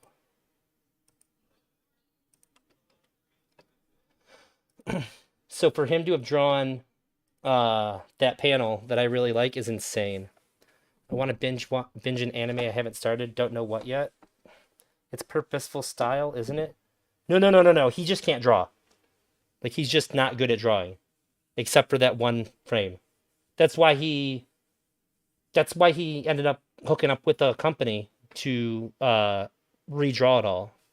Otherwise, like you ain't paying that kind of money to have somebody redraw something if you can actually draw. I don't think he paid. I think Oh, sorry. You're not. Well, you're taking a pay cut then, because the studio has to hire these people and all that. He's not making as much money as he could if he just sold this whole project. If he could write it and draw it, that's how you do it. I think the way it started, honestly, I think because it's only one person who draws it. It's one person who like redraws all of it. His name is Yusuke Murata. It's the guy that does Mob. iShield 21. No. You're telling me Mob Psycho and One Punch Man don't have the same artist? No, they do. I'm saying the person who draws the manga for One Punch Man, it's just one guy. His name is Yusuke Murata. No, I'm talking about from the webcomic to what we see in the manga. Yeah, I'm saying the person who takes the webcomic material and redraws it is one person. It's not like a whole team of people. That's what I'm saying. But you're still working with a studio for the manga to get published through them and all that. Like they're paying that guy to redraw it and all that. If you can draw it and write it, you just go to a publisher and you get like you have all the bargaining chips in your table. But if you have to go to a publisher, say I need somebody to redraw it too, you're not going to be making nearly as much with your IP. He might be able to make more now since it's very successful if the contract comes up for renewal. But it's a whole different story if you're like a one-man show and you just need somebody to put it out there. Oh, yeah. Okay. Yeah. This is what tells me that, like, obviously he's not choosing to draw it shitty when he could do fantastic. Yeah. Although the guy they have doing it, like you said his name. I'm bad with names, but like One Punch Man and Mob Psycho both look amazing. Yeah. But that guy doesn't redraw Mob Psycho. Mob Psycho is just. Yeah. He does the art for Mob Psycho. He's not redrawing anything. He is the artist for Mob Psycho, and he redraws for One Punch Man. Correct? The art? What do you Like, mean by the art? I'm saying that he's the Mob Psycho artist. He's the guy who, I don't know if he writes the story too, but I'm saying he's the Mob Psycho artist. And the guy who's the Mob Psycho artist does what for One Punch Man? He redraws for One Punch Man. No. The same guy that made One Punch Man and draws the shitty drawings is the same guy that makes Mob Psycho and draws the shitty drawings. Nobody does anything else with Mob Psycho.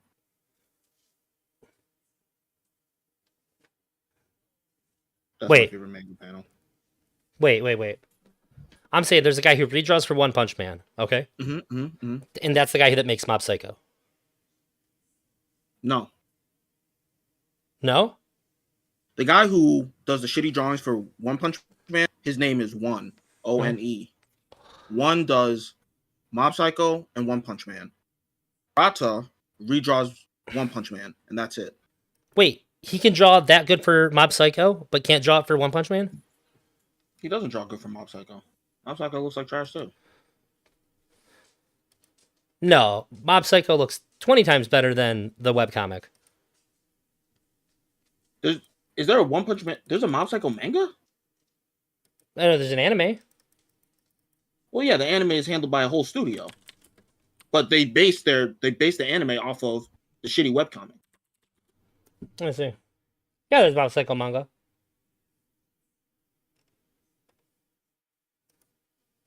Oh, that's really funny. Okay, wait, nope, never mind. Yeah, this doesn't look like the webcomic drawings at all. Although it is less good than the anime. I guess there is a manga. Yeah.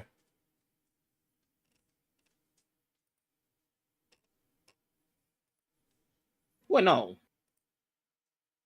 No, this is the webcomic.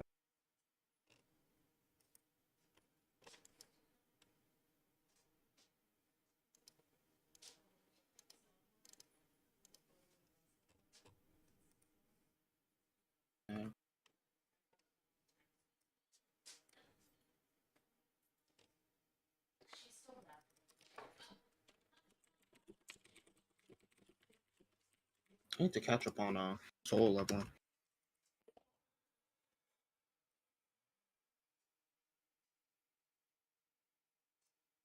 Yeah. There's only one webcomic. There's no manga. Manga. And you don't think that the person that does Mob Psycho is the same person that draws for One Punch Man? Or that works on the anime? No. Character models? It's crazy because they're like identical.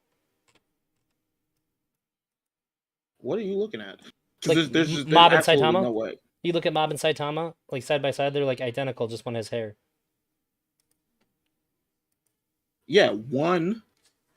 Yeah. And one makes Mob Psycho and One Punch Man, but Murata only redraws One Punch Man. That's it. Yeah, that's crazy to me. They don't look the same at all to me. What? Even the anime for Mob Psycho and One Punch Man, they look totally different because Jenny, one you is read based manga? off of the webcomic, and one is based off of the One Punch Man manga, which is just drawn by two different people. It looks totally different. I really like the webcomic for One Punch Man. You said you never read it? No. It's the Garu shit didn't last nearly as long. And they got into shit where he fights Terrible Tornado and stuff, and she's like coming to the realization that he's like not even trying against her, and she's like, is he actually stronger than me? Like, what the fuck is going on? Why is this happening? They're like blowing through like the cities and like tearing it apart and shit because she's just trying so hard to fuck him up, and it's just not clicking for her that somebody could actually be that much stronger than her. That is very good. There's a book, maybe it's a collection of the webcomics. That's crazy. I'm learning so much about Mob right now. Did you like Mob though? I didn't like the final season. The season before was better. I called Yeah. my roommate. I was at work and I seen right where he comes home and thinks that like his whole family got burned alive. And I called my roommate and I was like, I don't know what you're doing right now, but I need you to stop and get caught up to this episode because when I come home, I'm rewatching it with you. And like, I can't get him to watch anything. I'm like, hey, you should watch this. No. He could just tell by the way I said it. He stopped what he was doing. He's like, hey guys, I gotta get off the game right now and watch Mob Psycho. When I came home, he was actually ready. I was like, I can't believe that worked. He's like, you said it. Like, I believed you. And we rewatched it. It was so good.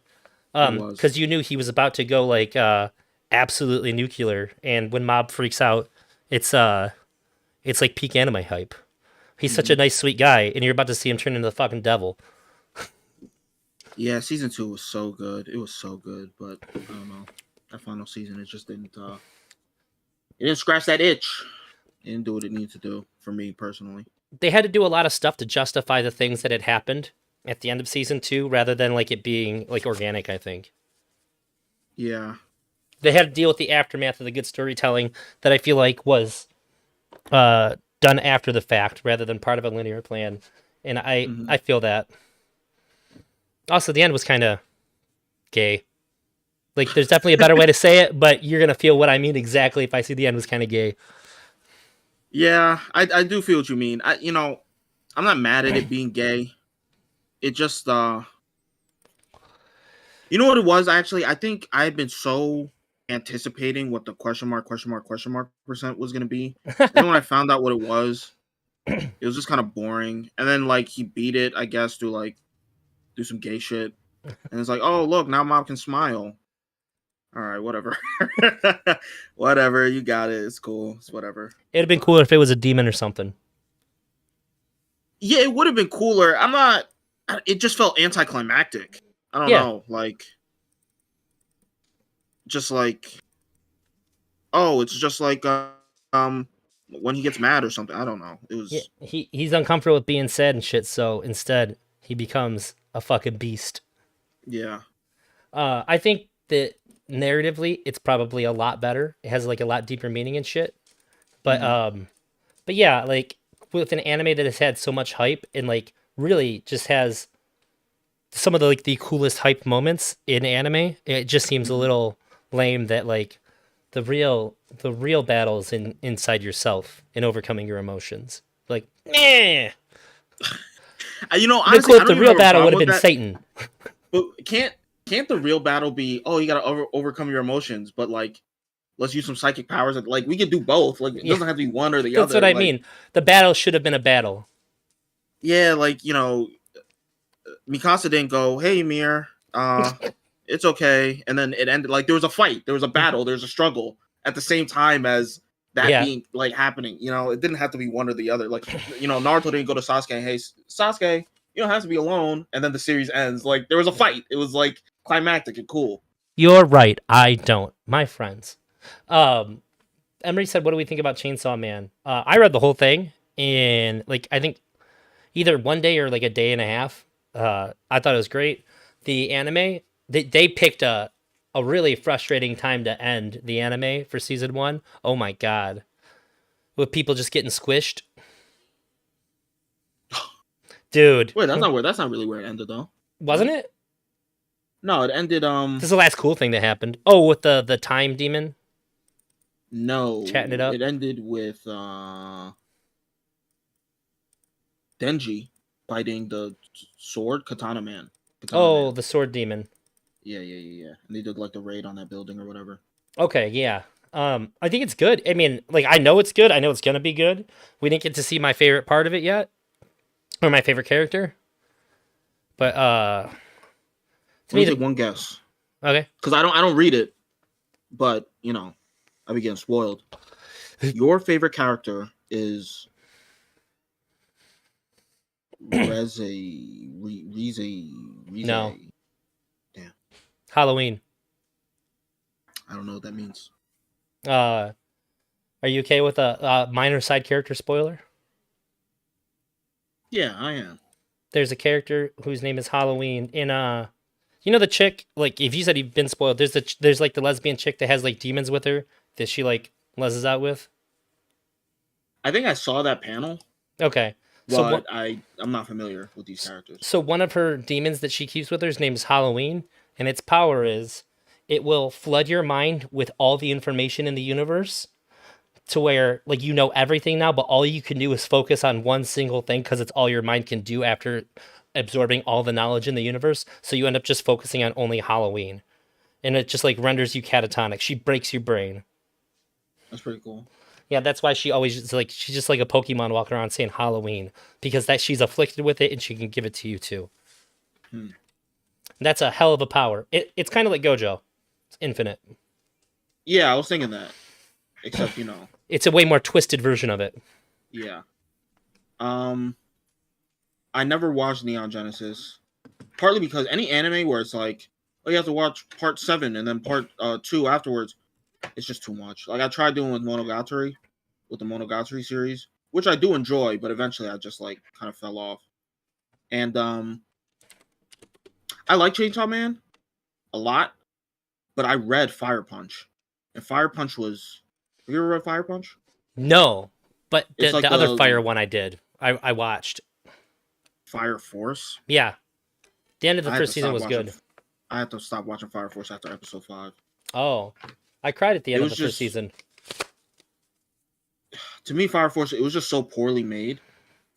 It was just, and I didn't like the characters at all. Like the main character, like his smiling gimmick was weird.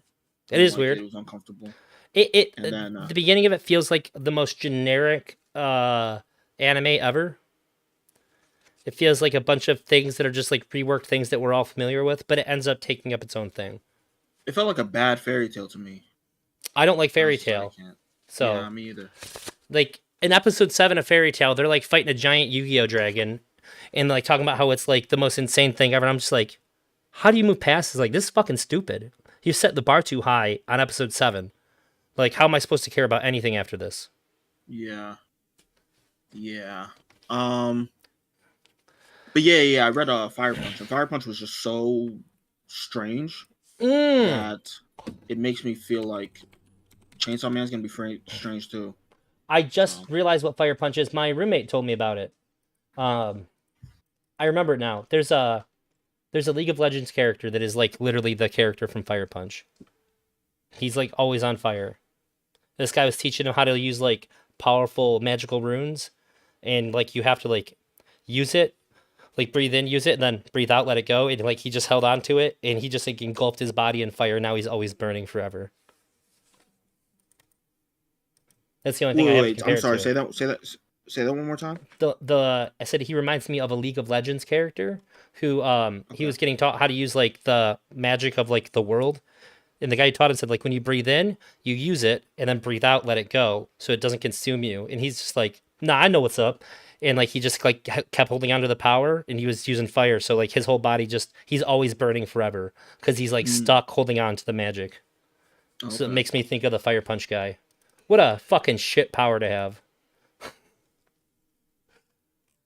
Yeah, definitely. I seen there's a there's an anime about a guy who like lives in a world full of wizards and he's just like ridiculously strong, like retard strength to the millionth degree. Like And physically strong. yeah, and he uses it in place of magic. So like he gets into the magic school, pass all the tests just by brute forcing the fuck out of everything. And I like that pretty good. I think that's Mashal. What's it called? Mashal, Muscles and Magic. I think. Yeah. Yeah. Based on the description, it could have been either been Mashal or Black Clover. Black Clover, I watched a good deal of that. It's okay. My kid really, really likes Black Clover, but I think it's like pretty mid tier. I like Yami, That's a good character. Yeah, Yami's cool. Black Clover was like a 5 episodes and I'm gone type deal. I just couldn't. There was like a Voice big acting was too fight, annoying. and like the main character's like leader was about to fight this thing. Like, are you sure you should be doing that? You're about to get fucked up. He's like, that's Yami 5 minutes from now's problem, and puts a cigarette back in his mouth and just like goes into. I was like, that's a badass motherfucker right there. I love him. Yeah. Hellgirl or Parasite? Parasite was everything that So like good. when I seen the trailer of it, I stood up off my couch. I was like, oh my god, that's my fucking shit right there. I have no idea what this is, but that's my shit. And the guy who was my roommate most recently was at my house. He's like, calm down. I was like, fuck you, calm down. That's my fucking shit. I gotta watch this. And I feel like Tokyo Ghoul stole that idea and did it way more poorly than Parasite did. They're like, we're gonna take this idea and get really creative with it, but they failed on the execution so bad that Parasite's just way better. What? Yeah, you might be right. But Tokyo Ghoul, it was so cool when it first came out. The anime's newer, but the Parasite manga's really old. They also had True. one of the most banger opening songs too. I wasn't a fan of it. Really? Yeah. Oh. I don't even really remember what it sounds like. I just remember I wasn't a fan of it. I've heard other people say they like it a lot. You know what's really overrated that makes me furious? What's The that? opening for Cowboy Bebop. I'm a hater, naturally. But really what I'm saying is I'm a contrarian. So when everybody's saying that something is really great and it's really not, it's like I You just go jumped to into the other justification so fast. I just You've go been to the other side. you've been attacked for that too many times. As soon as you said it, you're like, I gotta cover my ass real quick. I gotta explain immediately now. I let it out there. I haven't been attacked for it because Oh, you moved I in don't know so that many quick to people that defend watch it. anime. It's just because all the One Piece hatred. Because like you go, oh, somebody might think, well, you're hating on One Piece, but you read it. Yeah, because it's okay. But when people say it's the best thing ever, that's when I have to start hating. I get it. Tokyo Ghoul's okay. It's more cutesy. You think? Do people turn into little chibi versions of themselves in Tokyo Ghoul? No. Oh, I'm gonna. This is sort of like a test, but it's okay if you don't pass it. You ever seen Get Backers or Reddit? It's old. Get Backers or Reddit? Get Backers. Yeah, have you ever read Get Backers or seen it? Oh no, I haven't. It's they're like a recovery service. The one main character, he 3 times a day he can make people see whatever he wants them to see. So like he can like basically genjutsu your mind. He can do it 3 times a day, and the other guy's like an electric dude. And their whole thing is like if you lost something, they'll go get it back for you. And I thought, so it's pretty damn old, but for the time, it was very, very hype. On things that I hate, it's have you ever seen Samurai Deeper Kyo? No. It's one of the worst anime ever made, but the manga was phenomenal. The anime took all the cool characters that were just like badass people. They were super cool, and he made them like have a demon transformation that never existed in the manga. That didn't need to happen. There was a guy who's the son of a shogun, and they gave him a deep Southern American accent. That shit didn't need to happen at all. All the voice acting was dog shit. But the manga was like extremely good, extremely well done. The main character got possessed by like a demon. He was like a medicine man, but also like one of the world's best swordsmen. And the demon is like the best. Like that's the only demon in the whole show. But he still looks like a regular person. He doesn't transform or nothing stupid like that. And he takes over his body, and it's essentially they're trying to get to the point to where these two can like fight it out for the body. That's like the whole purpose of the show. And the anime took all their good ideas and just pissed all over them, and I hate it. I read that and I read Rebirth at the same time. In Rebirth, as far as I can tell, it's still going, but only in Korea. They just cut it off for us, and we never got an anime or nothing, and I'm never not going to be salty about that. I have 28 volumes of the manga, and it's still so open-ended. And just like, yeah, it still exists, but you can't have it. I'm like, all right, fuck me, I guess. I guess I just can't have it. And it also my reads left to favorite- right like a regular book, which sucks. What sucks about that?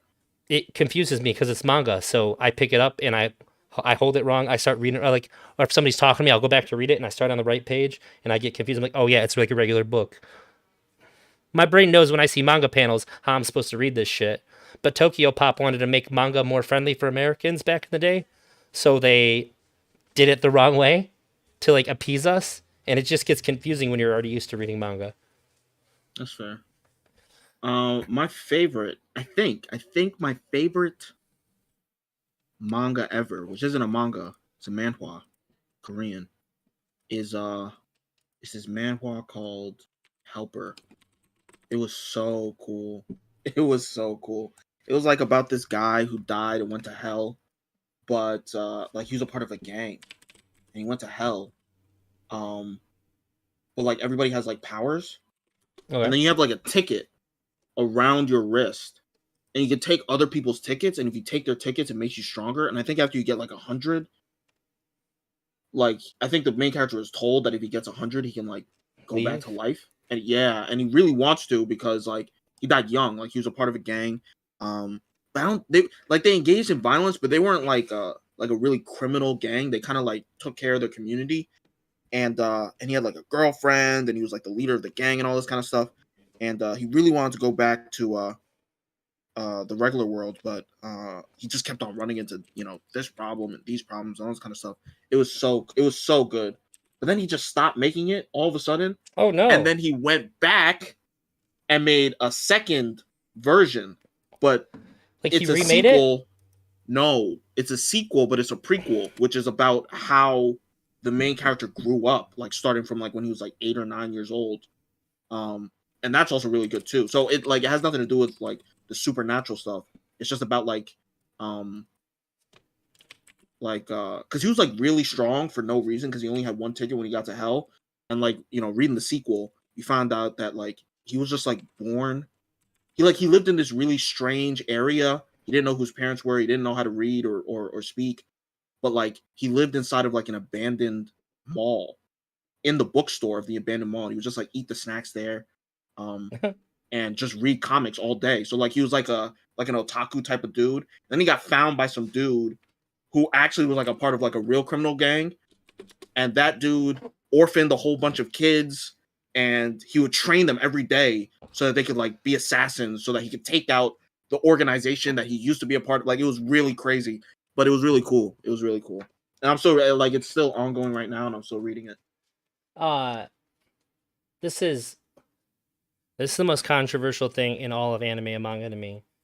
Promised Neverland, season 1 Mhm. was perfect, damn near masterpiece. The It was up manga, the manga is a masterpiece. The second mhm. season of the anime, somebody should go to jail for real. It is such an atrocity. It is unreal to take something, one of the, in my opinion, one of the best works of fiction of all time, and then make a dog shit, terrible story and say that this is what it is.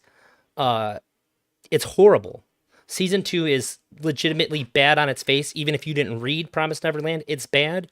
When I found out the author was involved with that at all, and they didn't show up to the studio with a fucking gun and make them fix what they had done to their art, I have no respect for this author. Like, maybe if they show me a $5 million check or some shit, I'll feel a little bit better. But like, I need to know that the money was worth it, because it was it wasn't just good. It's like the kind of thing that you read and it makes you think about storytelling differently. It's so good. And if you haven't read it, I highly encourage you to read Promised Neverland, because it's a step above. Here's the Um, problem. My brother read it, and he said it was trash. Yeah, I've heard you disagree with a lot of stuff about a lot of stuff with your brother, though. The thing about my brother is he doesn't have good taste, but he does know what's bad. Promised Neverland is not So, bad.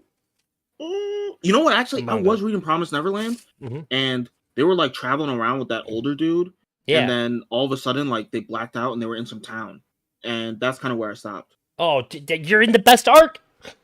He's tied to the best arc. Like, so when season 2 was ongoing, when we realized that they skipped that, it's the Goldie Pond arc, people were really mad. They're like, how are they skipping Goldie Pond. Like, this is the best arc. Oh my god.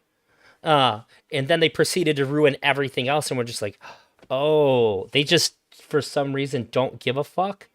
Like, they really had it's the best comparison is saying Brotherhood versus regular FMA, but Mhm. how good Brother is compared to FMA, the gap is so much bigger. The gap is so much bigger between the manga and the anime of Promised Neverland. You know, Because you can well, watch FMA without watching Brotherhood and be like, that was a good anime. But then when you watch Brotherhood, you'd be like, I can't believe I thought that was good when I had I have two, this. I have two things to say. One, Emery, I have watched Devilman Crybaby, and it's one of my favorite anime of all time, especially because I'm a Catholic cuck. So all the themes about God and the devil, all that was really cool to me. And two, I am an unfortunate victim of watching Full Metal Alchemist because, like I said, I was a Naruto guy. So I Yeah, watched Naruto, then Naruto Shippuden. So I thought it was the same thing. I watched Full Metal Alchemist, then Full Metal Alchemist Brotherhood. that's the way And to I do it. realized, no, I think you just don't watch Full Metal Alchemist because I tried watching No. Full Metal Alchemist Brotherhood and I just couldn't get into it because Oh, I'd already watched what they showed me in like the first like 10 episodes of Full Metal Alchemist Brotherhood. It was I got bored and I just never got so back here's to the it. thing. You just have to understand this is a totally different thing. Because when I first started watching it, I was getting confused. I was like, but wait, this already happened here, and I'm trying to fit things in. Brotherhood is what the manga is. So Yeah, the yeah, I know. okay, so yeah, I try it again because Brotherhood is appropriately hailed as one of the greatest anime of all time. The Yeah, story is phenomenal. what I'm saying is just don't even watch Full Metal Alchemist. Just watch Brotherhood. Well, I think FMA is fine. It's way better if I think if you watch Brotherhood and try to watch FMA, you'd be like, how could they possibly have made this? This is an insult to the art that is Brotherhood. But it because I watched the first one first and I watched the movie and I liked it, and so I found out about Brotherhood. Uh, I was like, okay, and I was really weirded out and confused for like the first like dozen episodes or so until it started to deviate and do its own thing. Mhm. Like there's just so many things that like FMA just like probably couldn't even do too. Like you haven't seen it, so I'm just gonna try to like pitch you, I guess. The way that like you don't have to kill a homunculus by getting the bones or whatever. That's stupid. They just have like outrageous healing factors. When Mustang found out that Lust killed what's his name, the dude, the guy who dies. I'm not familiar. It's in regular Full Metal Alchemist too. The the alchemist that gets killed that like everybody's like devastated about, who had the daughter. Oh, I know who you're talking about. I know I'm who you're just so talking bad about. with names. So he finds out that Lust is the one that killed her. Was it Hughes? Hughes, yeah. Okay. He just like snaps his fingers and engulfs her in flames, and she's like, I can't die. He goes, well, then I'll just keep killing you as many times as it takes, and he just keeps like igniting her body over and over and over again, just like frying her. She's just screaming. Gluttony's freaking out, and he just over and over until she just can't heal anymore, and she's totally toasted on the ground. We didn't need no bones. We just needed one guy who was super pissed off who could burn this bitch over and over and over and over again until she finally died. And it was so much like that scene alone was like probably better than anything I've seen in Full Metal Alchemist. They're allowed to be a lot more brutal. They're allowed to be a lot more great. Also, we see a whole world. In Full Metal Alchemist, we're basically just in Germany the whole time. But in Brotherhood, we go to the Middle East. We see everything that's going on over there. We have characters from different parts of the world. Uh, Armstrong's sister isn't like a giant retarded blonde girl that weighs like 800 pounds. She's like one of the most badass anime females of all time. There's a ton of stuff in there that's just like really a step above most. Did you watch FUMOFFU? I don't know what that stands for, Jenny. Can you type out what that actually stands for? Unless that's actually what it's called. If that's the case, then my bad. I'm gonna Google it. Oh, I sent you a panel from Chainsaw Man. That's what inspired my Full Metal Panic. I have not, or the spin-off season. My roommate saw that clip from the uh Chainsaw Man manga, and that's what inspired him to read the whole thing in a day. Yeah, but that's a Chainsaw Man. I mean that's edited. That panel? Yeah, What do you mean it's edited? Griffith What? from Berserk. Oh, this scene is actually in the manga. I read it. Oh, wait, the thing in the back? I don't think. Yeah, that's not the thing in the back.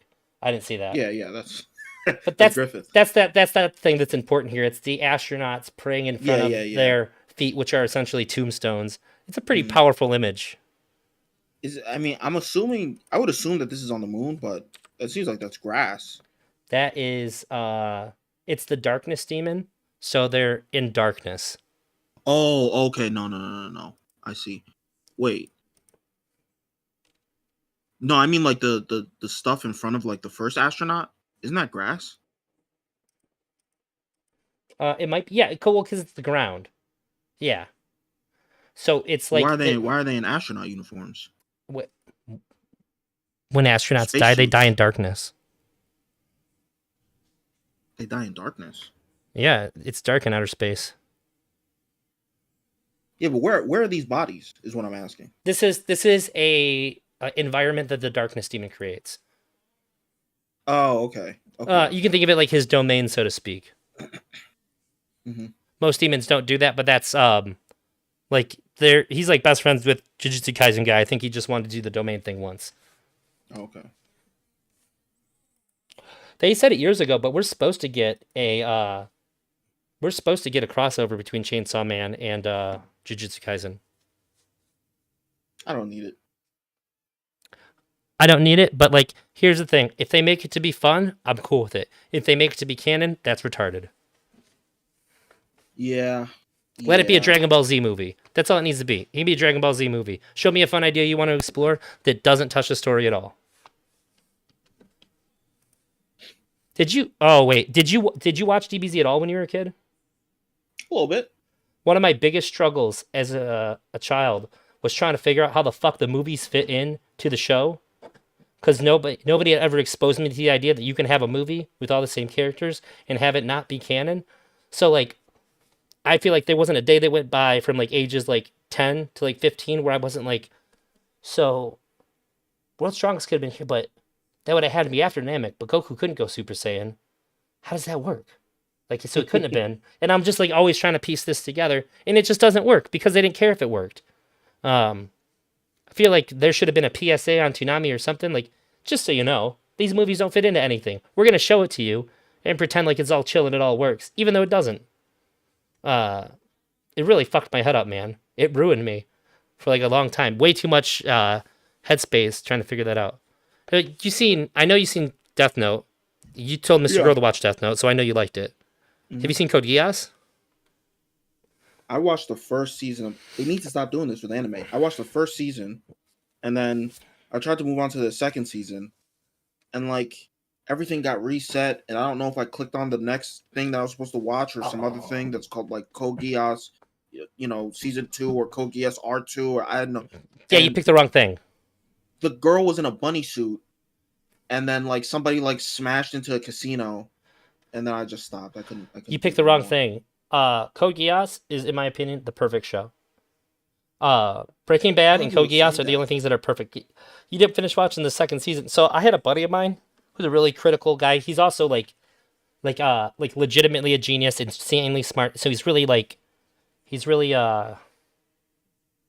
what's the word? He's like really jaded about everything, and so I told him, I was like, you need to watch Code Geass, Aaron. If you haven't seen it, you just need to watch it. He's like, okay.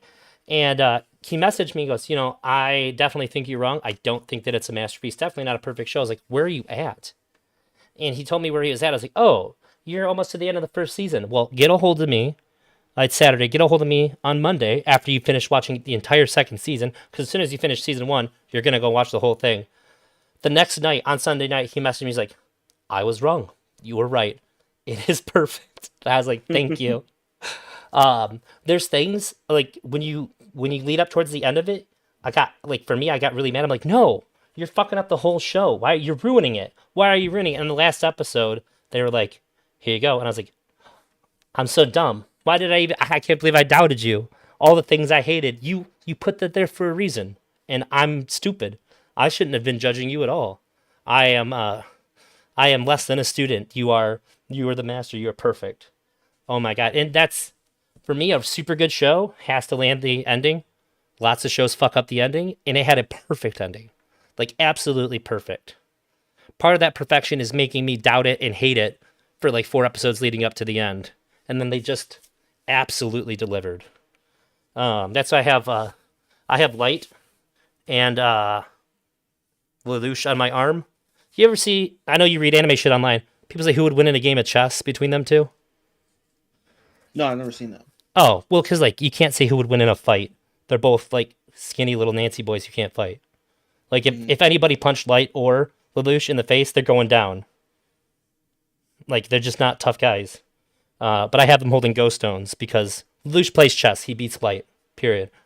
They're both geniuses. One plays chess, one doesn't. The one who plays chess wins.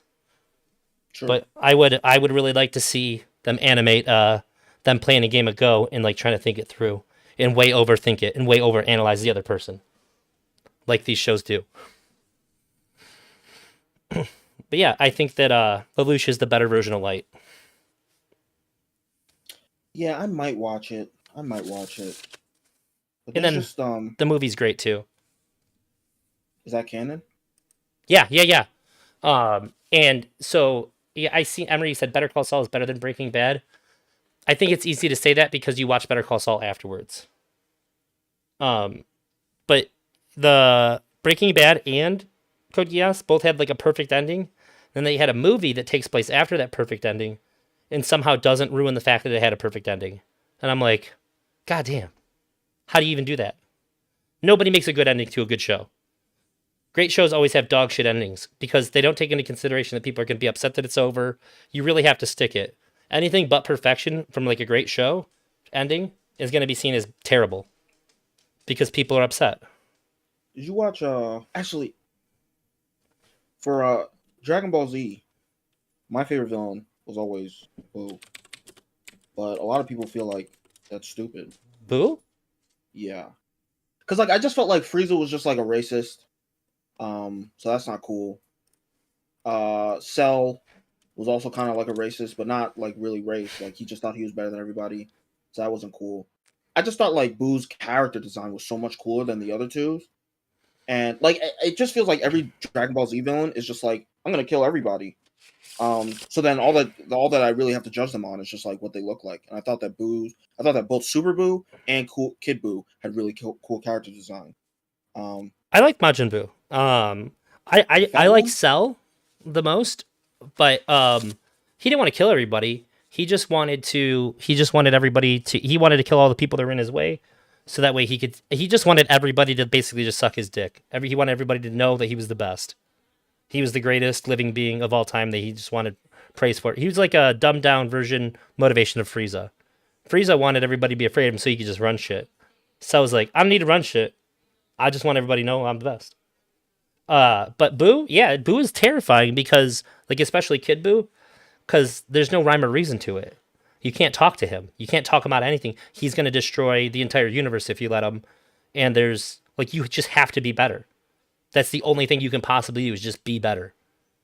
And that's what makes him really scary because he's really hard to be better than. Yeah, he's cool. Cell and Frieza, they both had big egos, and you could use that to your advantage. And they did use that to their advantage, which is smart. That's what you do when you have like a big baddie that like you probably can't just overpower. You gotta fuck with them. But Boo, there was none of that. There's no talking about it. Boo's just action, clap or get clapped. That's it. There's nothing to say. Mostly because Kid Boo couldn't fucking talk. He just. This is a little topical considering everything that's happened recently in Twitch politics. Is Tatsumaki a lolly? Tatsumaki. Let me see. I'm so bad with names. One Punch Man, the little green girl. Terrible Tornado? No. No? No. She has boobs and everything. She's a woman. I mean, you could find some lolly with like, like a 14-year-old girl that has boobs. I think the thing that makes people upset about Lolly is that they're portraying prepubescent children. Like, let me put it this way. Would it ruin Tatsumaki if I drew her with, like, triple Ds? No. She would immediately be identifiable. Like, if I gave her an ass and upped her titties? There are people who dislike Lolly that that isn't just prepubescent. There are people who dislike lolly that where it's like depicting a 12, 13, 14-year-old. They're thinking way too much about this shit then, man. Oh my god. Trying to fully assess the accurate age of a cartoon character because you want to know if you should be upset if somebody faps you. Get the fuck out of here. Like, you actually have a sexual disorder here. When you're that invested in what people are beating it to, there's something wrong with you. Like, this is a problem that you're spending that much time on it. Like, if you're just going to be upset, like, I think it's stupid to be upset about it at all. We just watched Mr. Grill's interview with Dr. James Cantor. He explicitly said zero evidence that watching simulated CP that's drawn has any impact on people abusing children whatsoever. So he's the best authority we have. We already know that this isn't really anything to worry about. And if you're going to ignore that, which to be fair, most people don't know that to be the case. They firmly believe otherwise. But if you're like hardcore trying to analyze the age, she's clearly not a little kid. But if you're trying to say like, well, but she's supposed to look like a teenager, fuck off. You're trying too hard to twist things into something you can be mad about. She's portrayed as a woman. They don't go out of their way to make her like extra super short or extra like cutesy pootsy. She's actually like a badass in all of her behavior. The way she holds herself like a pissed off woman all the time. Like, she knows what's up. I think I disagree with you.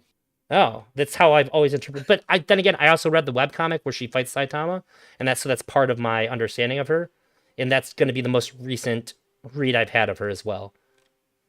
Yeah, I mean, she fought Saitama in the manga too, but it's like no, they really fight. Like I said, they're like destroying cities and shit. She's throwing them around. Yeah. That happened. That happened in the. Oh, they're up to there now. Yeah. Are they completely past Garu now? Yeah, they are. Oh, they took so long with it. I just assumed they were still on it. No. They've been off of it for a while. But I'll go back and read it. I think that the manga and the anime portray her as a child pretty frequently, like that she is childlike or child looking pretty frequently. I think she a lot has of characters refer to her as a temper. child. No, I mean, like when Saitama first meets her, he's like, who let this child in here? And then she starts freaking out about that. Huh. Well, I've never taken it that way. And then she also has like a chibi form where, there's no curves or boobs in sight. It's just like I just seen the chibi like Googling her. Yeah, they portray her like a child all the time. But then I feel like as much as the like the chibi things that I see on here, I see like full boobied up, full assed up woman with like bra and shit showing, just Googling her name. Yeah, I mean that's like fan art, but like I don't know, like if you read the manga, like this is very cool to me. It's very clearly the body of like a teenager, max. I mean, like she's really short too. Like there's no way she's taller than like 5 feet. I could easily see her being like 4 foot. Yeah, to me, a lolly is like a 3 foot something character that is very clearly supposed to be a child. Maybe.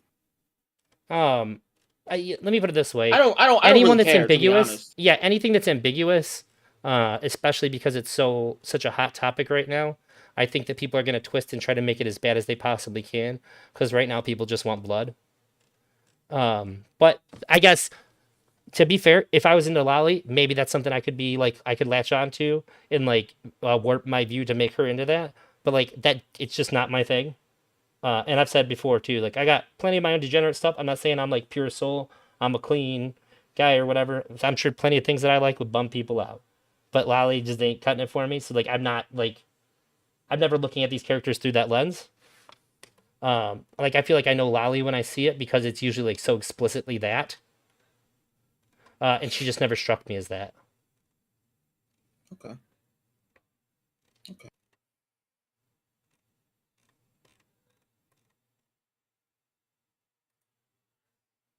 Ironically, the most childish thing I've seen of her when I googled her is somebody cosplaying as her. I was like, I feel like they worked hard to make herself look like a child.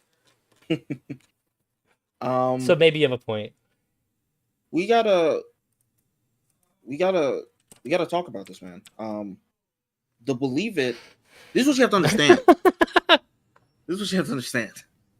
I'm a scholar. I'm a Naruto scholar. Actually, I'm not a Naruto scholar. Some people are really scholars. I'm not. But Naruto has like a vocal flair. He has like this thing in the sub. He has this thing that he kind of says at the end of his of every sentence. He has a Well, one not every piece. He has a sentence. one piece speech impediment. Yeah, something like that. Like at the Yes. end of every sentence, he'll say like "Data Bio," and the connection between that is that his mom also says something like that. And I guess in Japanese, it kind of means like you know what I mean, or something like that. Oh, So when it I might came even hate that over- more. You don't even. I mean, you don't really realize it because we don't speak Japanese. But it's just like a connection between his mom. So when he first meets his mom and she speaks to him, he's able to recognize that she also has, or she's able to recognize it in him. But when they did the translation for the dub, they put the "believe it" in there, so that he could like have a catchphrase or something. They thought maybe that would appeal to children more. So you can't hold that against Naruto. It's not fair. It's not Oh fair. my god! If that made kids around me say "believe it" more, I would be so much more mad. Like if I couldn't just escape it by turning off the TV. Oh my god, dude! I'd be a worse person right now. I'd be a worse human being for that. That would ruin me. Like I understand, but it doesn't mean that it doesn't ruin my viewing experience when I'm trying to watch it. Cause like for the first 4 or 5 episodes, I sort of gave it a pass, and it just kept happening. It became like nails on a chalkboard to me. I'm like, please, just stop saying it, please. It's like having a little cousin around who like won't stop saying the same shit. Like he saw some shit on YouTube, and then he keeps repeating it all the time, even though it makes no fucking sense. And you're just like, dude, stop saying that, please. Come on, buddy. like I get it. I know like you're a fan. I think it's cool too, but like. We have to say it all the time, all right? He's like, all right. And then as soon as he turns around, he says it. You're like, you little bitch. I'm going to kill you. Like, I hate you now. Like, we're not family anymore. I hate you. That's how I felt hearing it. And then when he switched to the Nindo thing for like a minute, I was like, cool. We're done with the believe it. And then I realized just how fucking arrogant him saying that was. And I was like, oh my God. That's like the rudest shit I've ever heard somebody regularly say on an anime. Well, I don't think it's really rude. I feel like he's just saying this is my perspective on what it means, on why I'm fighting. Like this is the reason why I fight. Other people have their own reasons, which is like protecting their nation. Or No, fighting that's just 'cause they fine. like it. If he would have just said that's my Nindo, cool. But then he proceeds to explain what Nindo is, which is it's like now I'm just in case you other ninjas don't know what Nindo is, let me tell you, it means my ninja way. Like I know everybody here has a Nindo. We all have our reasons for being here, but I'm gonna talk to you like you're retarded and tell you it means ninja way. Like there's no way people didn't beat his ass harder because they heard him say that. I think to be fair to Naruto, I think the reason why he would say that and then explain for the what audience. Nindo means is for the audience. Yeah, sure, which is a bit insulting to the audience. I think after 5-6 episodes. Also, thinking about these poor writing choices, Naruto the showrunner couldn't write a woman to save his fucking life. He ruined every cool chick in that anime so bad. Like they get to be cool for like a minute and then no more. That's the same thing with One Piece. Nami's always a badass. Oh my day. Why are you saying that? Why are you lying? Because she's a thief. Stealing shit's cool. Huh? What did she steal? What did she steal? What's the last thing that she stole? She steals all the time. Like what? Whenever there's a big fight going on in the background, she's like, yeah, get that shit. Hurry up. Let's like get it all in the bag and take it back to the ship. She's always plundering. She's like the most pirate out of all of them. Name one thing in the last 10 years of One Piece that she's stolen. It's not fair to ask me to name stuff like that because I stopped reading it 1.5 years ago. And we just got 10 years. Yeah, but I just don't remember individual manga. But I'll get back with you on it though. Okay. She doesn't. As far as she's greedy, she'll be like, "Oh, I'll do this for you for fucking, 100 million, whatever." But she doesn't inflates the price on everything. Yeah, she doesn't really steal anything. She used to steal. She doesn't like. In fact, my wife's watching through the anime for the first time, so I'll catch little bits as she's going through, and I'll take note for you. Okay. Wait. Although the main issue with Nami is I don't even know if it's like an unspoken thing or if it is very spoken, but like how much bigger her titty's gonna get? Like she started off as a B cup and now she's like a quadruple G. Like it's ridiculous. Yeah. The world may never know what like One Piece canonically takes place over the course of outside It's of the like time skip. years. Outside of the time skip, yeah. No, it's like Outside of the time, it's like outside of time skip, it's like a 6 few months. Yeah, Yeah, like she's which to injecting me is shit. trash writing. She's injecting shit into her titties. There's no explanation. This is not natural growth. Yeah, yeah, It's super definitely not. weird that he just keeps drawing her boobs bigger and bigger and bigger and bigger. That's weird. But yeah. And look. You dodged the criticism by saying One Piece does it, but you hate One Piece and you love Naruto, so you're not really answering my criticism when I say like they did a really bad shit. Because there's women characters in Naruto that I thought could have been really cool, and they fucked them. I think that the problem with Naruto is the problem with every shonen series is that the author just kind of hyper fixates or focuses on like a few characters, and then those few characters, like everybody else in the story, they might as well not even be on the screen. So with Naruto, it's like it's just the Naruto and Sasuke show. Sorry, it's the Naruto and Uchiha show. Shikamaru, by the grace of God, was able to get cool scenes in Shippuden, but after the time skip, it was pretty much just the Naruto and Uchiha show. So everybody turned to shit. Rock Lee turned to shit. I was Toby gonna turned to shit. given Neji a turned to chance, shit. Rock Lee could have stole the show. Given the chance, Yeah. So, but I mean, I feel like that's the same thing with every shonen. It's like Fairy Tail, One Piece, because like, bro, I feel like I don't want to watch Robin fight. Urza. I don't. Urza's a bad bitch the whole time in Fairy Tail, isn't she? I don't think so. I mean, I don't. I haven't watched I stopped watching kind of like halfway through, and she still kind of was, but it was really starting to become like, if you're not a Dragon Slayer, you're not anything type of I don't know. deal. But like, so Bulma is always a bad bitch throughout all Dragon Ball Z. She didn't fight. She tamed Goku when he was a little kid. Really? She made Vegeta her bitch. That is not nothing.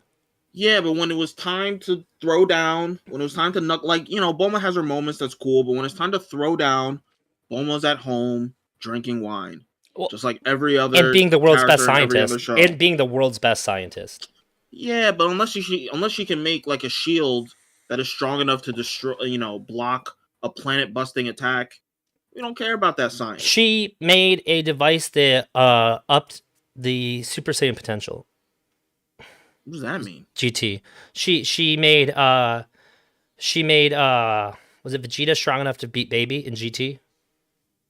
She just like shot a beam at him. Okay. Granted, it was garbage. Granted, that was garbage writing, but it's still the Bulma's credit.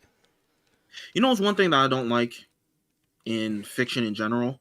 When somebody is a science person or a doctor person, and their science or doctorness has no basis in reality.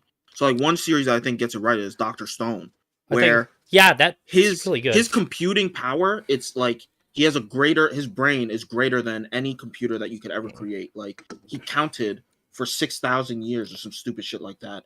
And then at the same time as him counting, at the same time as counting, he took into account the how long it takes the Earth to revolve around the sun, but also took into account, the fact that it's actually longer than 365 days. So he took into account the leap years, and so that he would come out during spring. It's like there's no human that could do that. But beyond that, everything that he talks about is like real science, real chemistry, real physics. But when I watch Chopper, heal some injury that doesn't exist, and he did it, but nobody else could, I go, he didn't really do anything. I think you can ride the line of fictional science. I think Doctor Who does that pretty well. I'm not familiar with Doctor Who. It has like a lot of time travel and like sci-fi stuff, but it's always consistent within itself. You can always like draw reasoning back to like the things that have been said. It never like overlaps, or like the out isn't just there just because I said so. Like it'll fit. Yeah, like just like some magical shit. Okay, yeah, no, that's good. In science fiction, if there's like some sort of pre-established rules, or they try to extrapolate a little bit on concepts that we haven't fully figured out, but there's some basis there, that's fine. But like as far as I'm concerned, like Chopper just does magical medicine. Like it's not. Yeah. There's nothing science. And I kind of see Bulma the same way. Like I increased your Super Saiyan potential. What does that even mean? That was an ass pull. Like I said, that was bad writing, but it's still to Bulma's credit as a character. Okay. Yeah, like like in Doctor Who, he's like the only time traveler left, and he breaks the rules of time travel because he realizes I'm the only Time Lord. We're the ones that made the rules, so I guess it's up to me to do it. And then right after he does it and he breaks the rules, like he understands very clearly, like, oh, I have done fucked up. Like I was feeling like top shit. I was feeling like a big dog who could do whatever I wanted. Like, nah, I made a terrible, terrible mistake. I have no idea. Like he got knocked the fuck right off his high horse as soon as he did shit like that.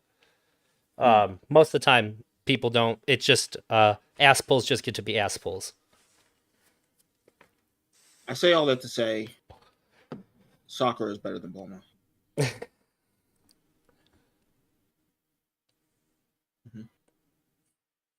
But it's okay. I just counter that with if Bulma had as much screen time, she would have been better.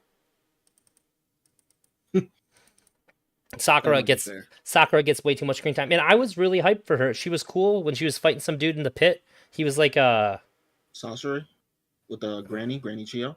Yeah, she was super cool. And then immediately after that, everybody like surpassed her enormously. She was totally irrelevant. I was like, God damn. She had one To be fight. fair, it wasn't that everybody surpassed her. It was just that Everybody who matters. Yeah. Naruto and Sasuke, the people that we were gonna watch, they surpassed her like immediately after that. She was the baddest person on the show for like 5 episodes of her fight, and then what's the chick who became Hokage? She could have been really cool too. And then he just like forgot about her. I don't know. She could have been cool, but then Kishimoto, he forgot that her last name isn't Uchiha, so it just wasn't possible. It just wasn't possible. But I mean, she had her moments.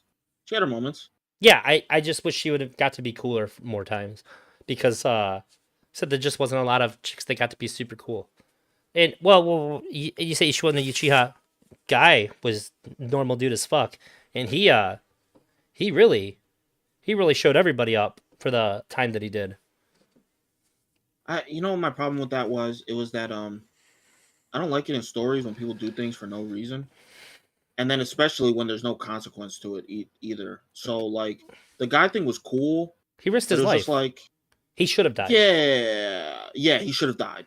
Yeah, and it's like, oh my god, like they've been kind of teasing the 8 gates since the Chunin exams. Yeah, it's like, oh my gosh, guy's going 8 gates. This is gonna be so crazy, and then he does. And like Madara just instantly heals from it. It's like it didn't even do any damage. Like, well, it did. He just had to heal because Madara's broken. But that's what I mean. Yeah, that's what I mean. It's like, so he just did nothing basically. I don't know. I just found it to be lame. It would have been a lot better. I think Guy should have died in that elevated Rock Lee. That would have been a lot better. Yeah. If that would have been his motivation to like go even further, find the ninth gate. Yeah, it would have been cool, but unfortunately, Rock Lee's name is Rock Lee and not Rock Uchiha, so not possible. Not possible. I feel like you're doing a better job of criticizing Naruto than I am. No. I mean, look, I am. Like, there's a lot of things to criticize about Naruto, but I think the things that it gets right, it gets more right than the vast majority of other shows. Like, it's like the Pain arc is my 3rd favorite arc in all shonen. It goes Chimera Ant, Shibuya, Pain arc. It's almost like a masterpiece. Like, it's unbelievable. And I think that like One Piece has nothing that comes close. Fairy Tail has nothing that comes close. Black Clover has nothing that comes close. Bleach, I mean, I haven't watched Bleach, but Bleach probably has nothing that comes close. Like, I have no reason to think it did. It's just so the things that it gets right, it gets really right, but the things that it gets wrong, like the women characters, over centralization on Uchihas, almost the entire war arc was trash.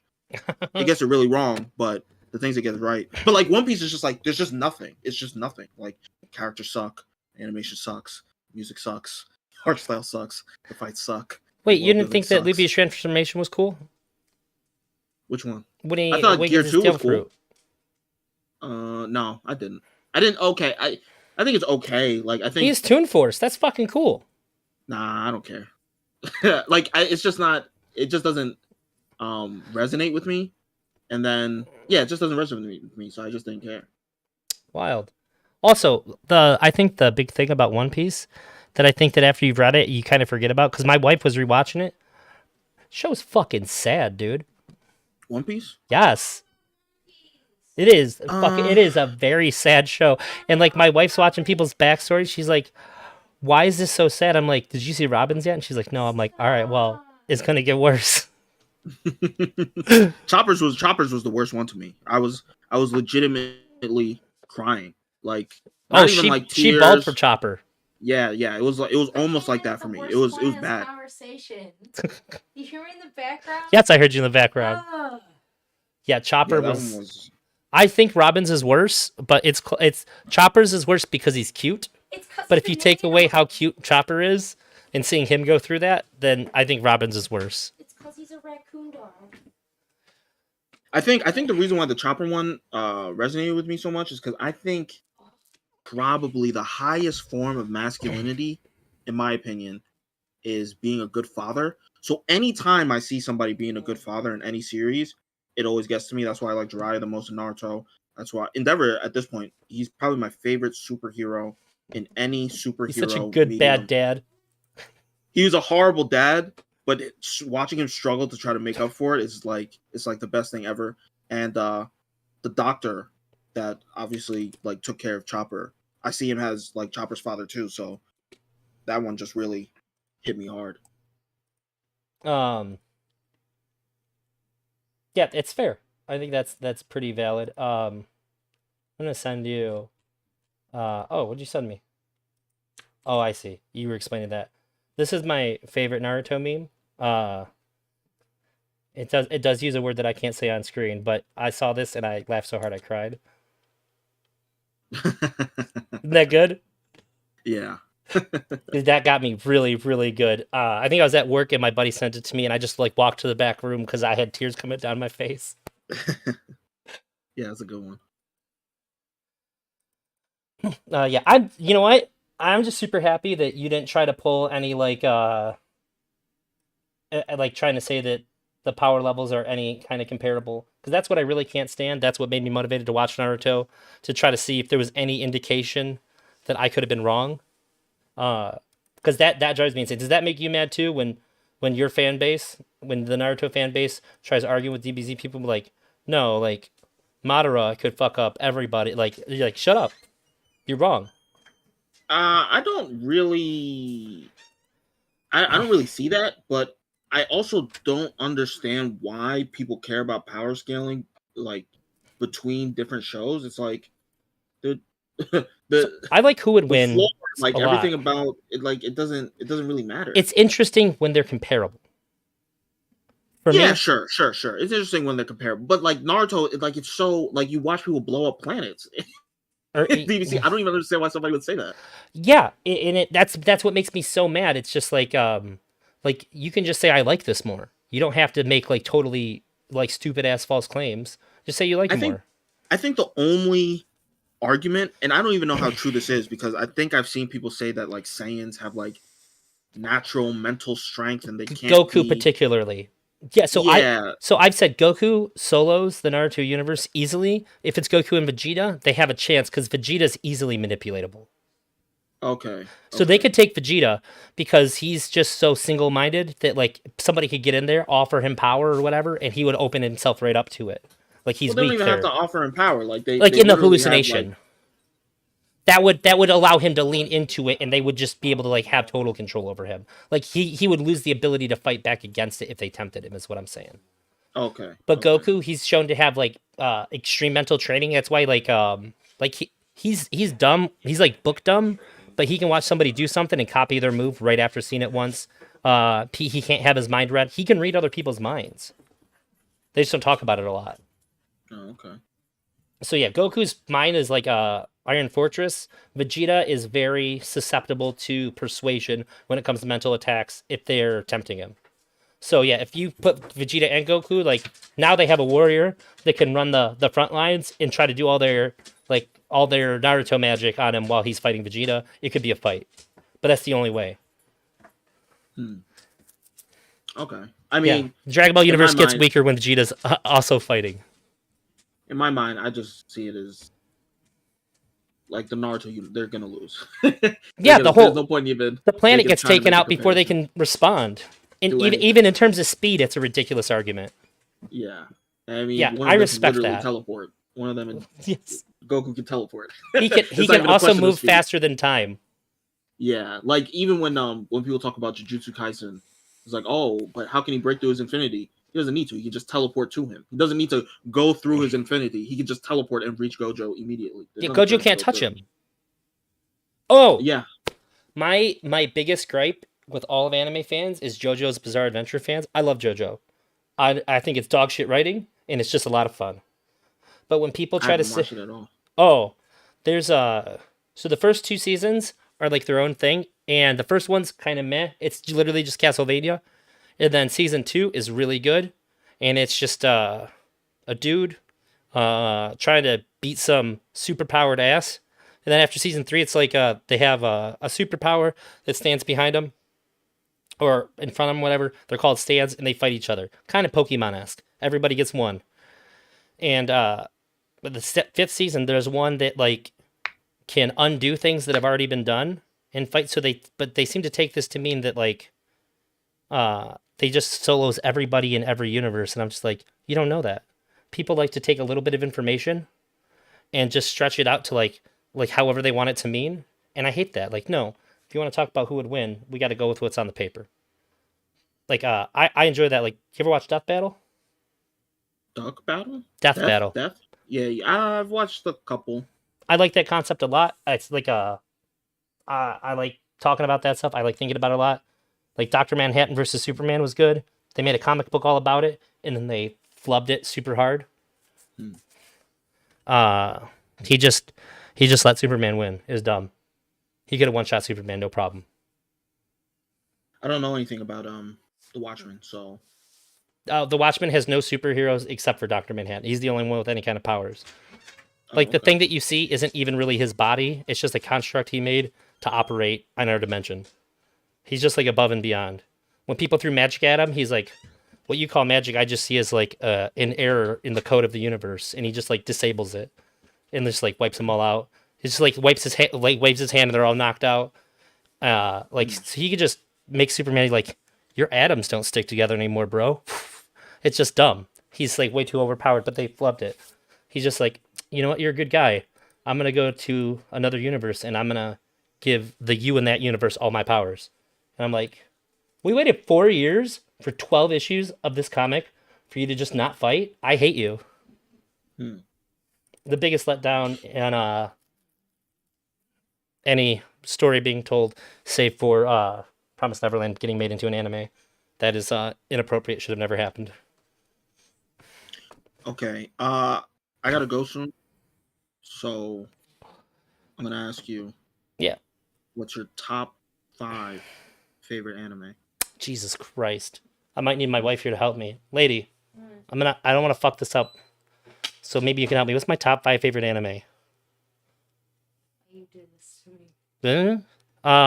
Obviously Dragon Ball franchise. We're just gonna group it as one. It's in there. Okay, yeah. Dragon Ball franchise, Jujutsu Kaisen. Jujutsu Kaisen is probably in there. It's so good. Death Note. Yeah, Death Note. I don't know. Can I group Death Note and Code Geass since they're the same thing? I don't want to take up 2 spots here. I don't think you That's can. where it's going next. I'm picking Code You have Geass to then. choose. Okay. Code Geass instead of Death Note. Yeah. Assassination Classroom. Assassination Classroom doesn't break top 5. It's still great. It does not break top 5. No, it's great, but it's not that great. Oh man, you asked the tough questions here. The Mhm, one, mhm. the one guy, he has the really cool name, and he's in the anime that you watch, and I haven't. He has the most badass name ever. You said, it's like something Goldie. Oh, you're talking about Anos Voldigold? Yeah, what's that from? You lost your mind. Something about Demon Slayer Academy. I love that show. It does have one of the coolest protagonists of all time. Megaloboxes. Oh, sure, Megalobox in top 5. Okay, that's. Oh God. I don't know what else. I'm having a hard time. That's 4 though. I know. Let's see here. You're gonna make me look at anime list to try to make sure that I'm not over speaking here. I wish My Hero was a little bit better so I could put it in top 5, but I love it Yeah, you fell off of it. because I read it. Yeah. Gross. Somebody put Sword Art Online in the top 10 And of are we anything. talking anime or manga? Anime. Okay. Well, then I can't say what I want to. Yeah, Promised Neverland can't count. Nope. It would. It would count. They can't. Oh, Steins Gate. Oh, yeah. Yeah, Okay.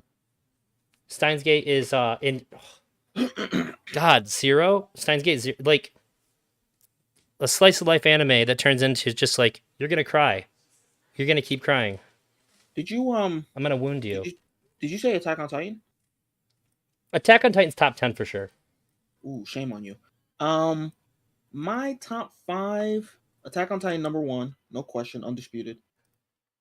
You know, it's difficult because my favorite, like the stories that I love the most, I actually don't think are as good as some other stories. Usually because they're too long running. Like the longer running a show is, the more mistakes you can make. But you know, if you only have like 12 episodes, like every episode can be perfect.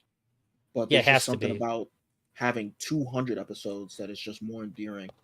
Which show? So I don't like Devilman Crybaby is really good, but I don't know if it's Mm. in my top 5. Uh okay, Hunter x Hunter is number 2, Jujutsu Kaisen is number 3. I'm gonna go uh Parasite, Mm. Naruto. Oh no, Naruto's like a honorable mention. I think number 5, it, it might just be Psycho-Pass season 1. I haven't seen Psycho Pass. If you think it's Ooh, that the good, I'll first check it season out. was really good. First season was really good. I'll make you a trade. I'll watch Psycho Pass so I can talk to you about it. Just read past where you're at in Promised Neverland. You'll be so happy you did. I think I Okay, already let's sold do you it. on Code Geass, but that one, I do want to give honorable mention to Demon Misfit Academy. I think if it had went on longer, it could be my favorite. Have you ever seen that? I think I heard of it. Wasn't it the one where like he killed a guy and brought him back to life like 7 times in a row or Yeah, something? yeah, yeah. He is. Yeah, I've my described the friend main showed me that character clip. as the biggest swinging dick in all of anime. Like there's this like time god that like stops time and it kills him and like he just comes walking back and he's like, but I killed you. He's like, you thought just because you killed me that I would die? Like, dude, what a fucking beast. And he's just so unbelievably cocky for the entire show, just like that, and just fucks everybody up. Like if Saitama was an absolute G, that's what Anna's Voldigold would be, but he uses magic. Mm. Like just every time somebody thinks they got one up on him, it's just that kind of thing. Like you thought I would die just because you killed me? Get the fuck out of here. Do you know who I am, motherfucker? You could kill me 100 times and I'm gonna come back and clap your ass. Get the fuck out of here. It don't matter what you do. You're not fucking with me. Uh, and he just always got his dick just swinging out there. It's phenomenal. Like if you like One Punch Man, it's like the next level of that idea, but just because the guy's just so cocky the whole time. Okay, I And might it's try fun. it. But yeah, Uh, the author died, unfortunately, so oh, it's gonna get cut off eventually. But we might get another season. I was really sad because it could have been something really special, I think. Hmm. But yeah, this was a lot of fun, and I'm surprised we had pretty decent viewers at certain points in this. Maybe talking about anime ain't as boring as I thought it would be, but I wanted to do it anyway. yeah, Oh, it was a good time. I guess to close on, I know you weren't the biggest fan, but did it still to do anything for you knowing that Toriyama died? Yeah. I think a lot of the sadness that a lot of Dragon Ball fans are feeling because I don't think that like as far as I'm aware, I don't even think that he was really writing Dragon Ball Super. I think this guy named Toyotaro was. He would like give his input and make sure there was like consistency and Yeah, everything. he But was like a I don't even think. producer.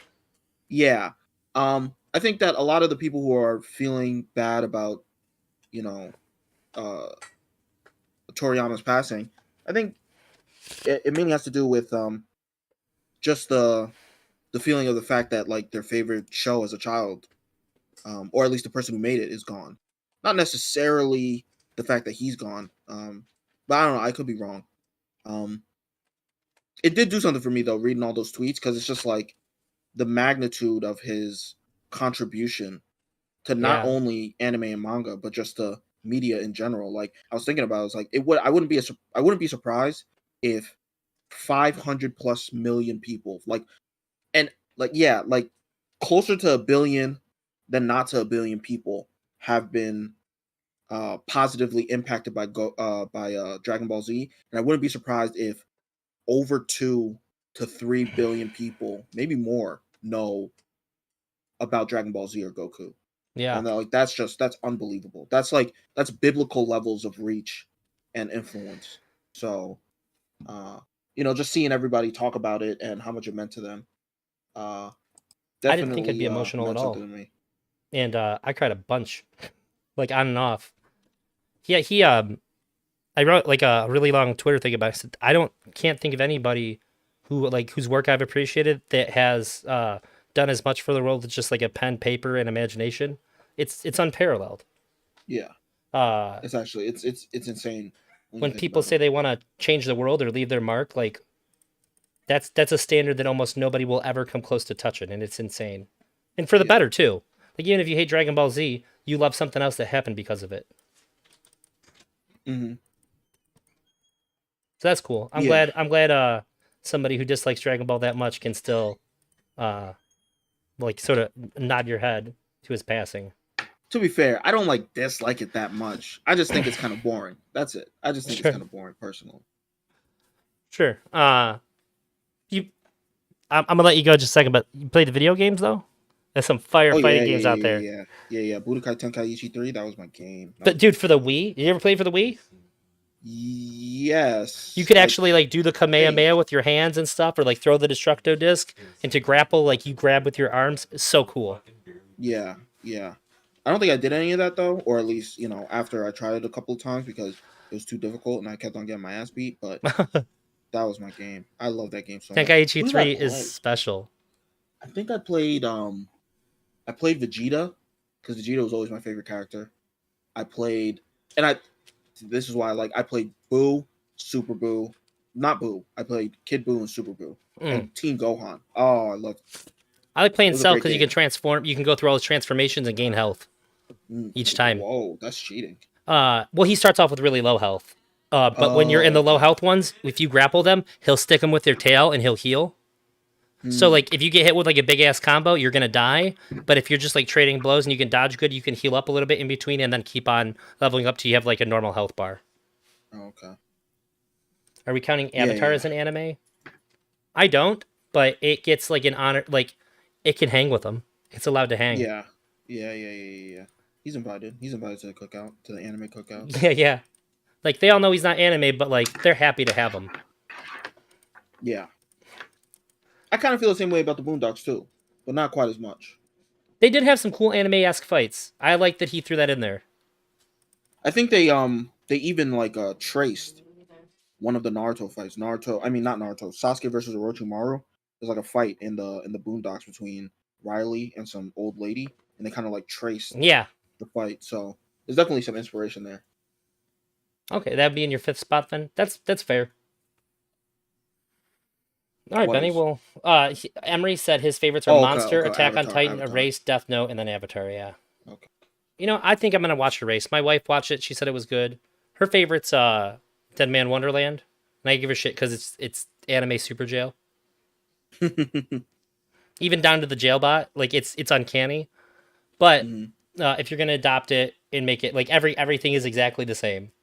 The Wait, buff female warden. Isn't Super Jail cartoon? Yeah. Dead Man Wonderland. No. Super Jail came out first. They're close together, but Super Jail and then Denver. Yeah. Because trust me, this has happened between my wife and I a lot. Because she gets so mad when I talk I about wish it. you weren't talking about it right now. See, she's triggered right now, sitting next to me. Very. Like even the warden in Dead Man Wonderland, it has like a bunch of toys and stuff in his office. He's just like the warden in Super Jail. They got the buff female guard that's like the actual badass of the show, and there's a jail bot that goes through and just like mindlessly kills people. It's as though somebody's like, Super Jail's awesome. I want to make it into an anime, and this is just how you would end up doing it as an anime. Wow, I thought that Dead Man Wonderland was older than this. Yeah, that was like intuitively, she was like, but Super Jail's older than Dead Man Wonderland, and I'm like, nope, it's not, because I wanted to bring that up before I made the claim. But I think it makes Dead Man Wonderland cooler to me Yeah, that's because fair. I like Super Jail. Somebody took I'm like a sh- really wacky, crazy mushroom strip of a show and added like a coherent story to it and made it an anime. That's fucking hilarious and super fun for me. Tower of God and Made in Abyss were also amazing. That's yeah, I'm fair. shocked by this. Made Anywho, in Abyss is a real tearjerker. it's been a good conversation. It was, dude. I'm really happy to see you. If you make sure that you have them, I don't know if you do or not. Let me see. I'll give you. How do I? I'm just gonna mark you as a content creator in my things, just so you can hop into my voice whenever you want. If you ever see me streaming and you want to talk about it, you can just pop in. You don't have to ask. Okay. Can I plug something? Absolutely. Me and my brother, we do a podcast What? every week. Yes. The channel is called Yo Yo Kami. What's Let it me about? see if we just talk about general pop culture stuff. Sometimes we'll talk about political stuff. We haven't been doing it as much because I hate like finding research for that kind of stuff. I don't want to just talk out of my ass. But yeah, the purpose is really just kind of like to be funny more than anything, Sure. and I think we do a decent job at that. I don't know. Can I post a link in your chat? Yes, absolutely. Throw it in the YouTube too. Okay. And so yeah, that's a podcast. And then we also have a music reacting channel that where we listen to music, react to it, and um review it. So I'll get that link too. Can I edit? I'm gonna put that in the description of the video too. Okay, thank you. You're welcome. Edit video. Dog, why am I just now finding out about this? I realized that I don't want to be too intimately tied to the Twitch politics space because I feel like in order to get any success here, you have to like cuck out to Destiny, and I don't want to do that. So, like, I see what Chud Logic has done in the trajectory of his career, and I think that it's healthier for him mentally and in terms of his growth. So I haven't really like I like to come on and talk to people sometimes and watch some of the streams, but I don't like really want to be too intimately involved. That's fair, but I mean, you can still just like drink some of that milkshake, so to speak. Some of that milkshake. What milkshake? When Mr. Girl used to go on to people's streams, he would say that I'm just here to like slurp your milkshake to like, as in saying like steal some of your audience. Oh, that's what I'm doing right now. Yeah. That's what I'm saying. I guess I just wish I would have known about it sooner. Well, You I've been know, kind of doing it on and off, like for a while, but I think I've been a lot more consistent now, so I'm a lot more comfortable plugging it. that's fair. Kurapika's your favorite character. It's a good favorite character. Also, you're gonna be sad when it ends because it doesn't end. It's never gonna end. He's crippled by the weight of his success and is afraid to write anymore. Yeah, something like Oh, that. don't do it, Also, he bud. has bad back problems, but Yeah. Well, Benny, thanks for being on. I didn't know you were gonna be on for so long. I think I'm gonna cover the other stuff tomorrow because this was already so long. I don't want to muss it up. I thought I was gonna go for like 5 hours total, but I'm glad this went the way it did. I like talking about what other anime. stuff? I was gonna talk about. So we watched the Dr. Cantor. So we did a Oh, watch yeah, party for the was Dr. that a Cantor. new? Was that a new one, or you watched the old one? I watched the old one because when I argue about the lolly stuff, I Mhm. tell people like, but there's no reason to think the things that you're thinking that you're mad about. There's no studies on this, so we have to defer to experts. So I wanted to watch party so at least some members of my audience will know that I'm 100% correct when I cite him saying there's no correlation between people watching lolly and abusing children. None. And that's the best data that we have is getting the professional opinion from the world's top expert. Like if you want to tell me that your feelings matter more than that, I'm gonna say you don't care about kids. Mm-hmm. And so that was why I wanted to watch it because if I'm arguing, I want to like to stand on. I was pretty sure I do that, but I wanted to know it. So we rewatched that, and that's exactly what he said. So I just wanted to give some of my thoughts about it, and if anybody wanted to call in and talk about it. But I like how the stream went as like a whole thing, and I don't want to like mix it too much. Okay. So tomorrow I'm gonna watch a documentary about psychedelics that my mod, Elk, asked me to watch. It's like 3 hours long, so it's gonna be 6 hours long because I'm gonna talk about it, and talk about Dr. Cantor stuff. And if you do music reactions, have you watched High Ren? High Run? High Ren. It's like No. one of the most reacted to songs. I did like a 40-minute breakdown of the music video. It is. I talked to Zonia about it too. Zonia is a big fan of Ren. He's my favorite artist right now. He's totally independent. Got #1 album in the UK upon release of his first album, publicly released. No tours, no nothing. Just promoting himself on YouTube, talking to like React streamers and stuff. It is truly a masterpiece. Before Sandra Day O'Connor died, she put on his YouTube that he made every music artist and actor the equivalent of a clown performing at a Burger King birthday party with that performance. It's truly something special. If you have a reaction channel, if you do high run, you're gonna get views, and I think that you'll have your mind totally blown apart.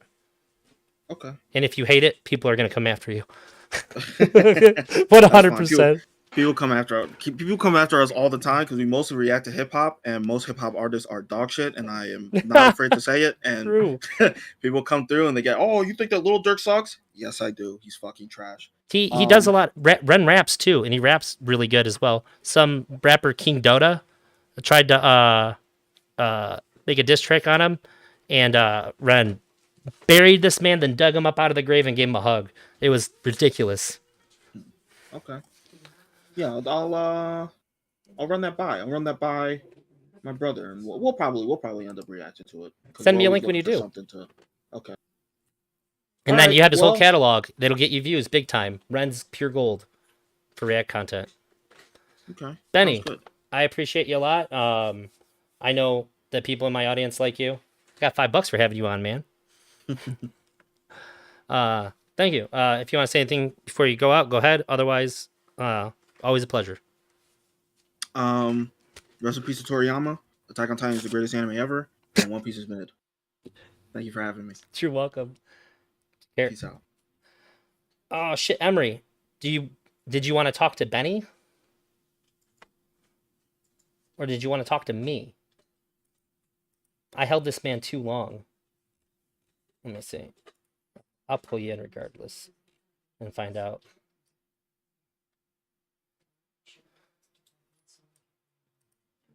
Why are you muted? Oh, you were still server muted.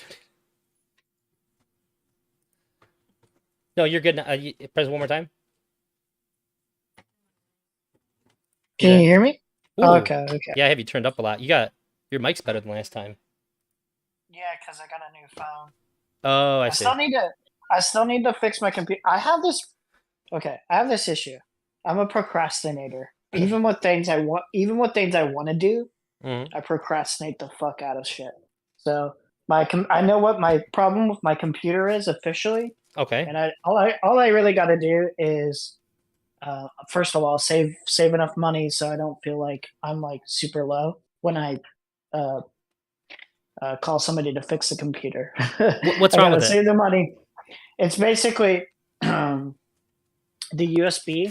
I even got new USB cords to make sure it wasn't the actual cords. It was actually the inside of the slot or something. So what would happen is I'll turn on the computer and it'll work for a while, and then it goes black.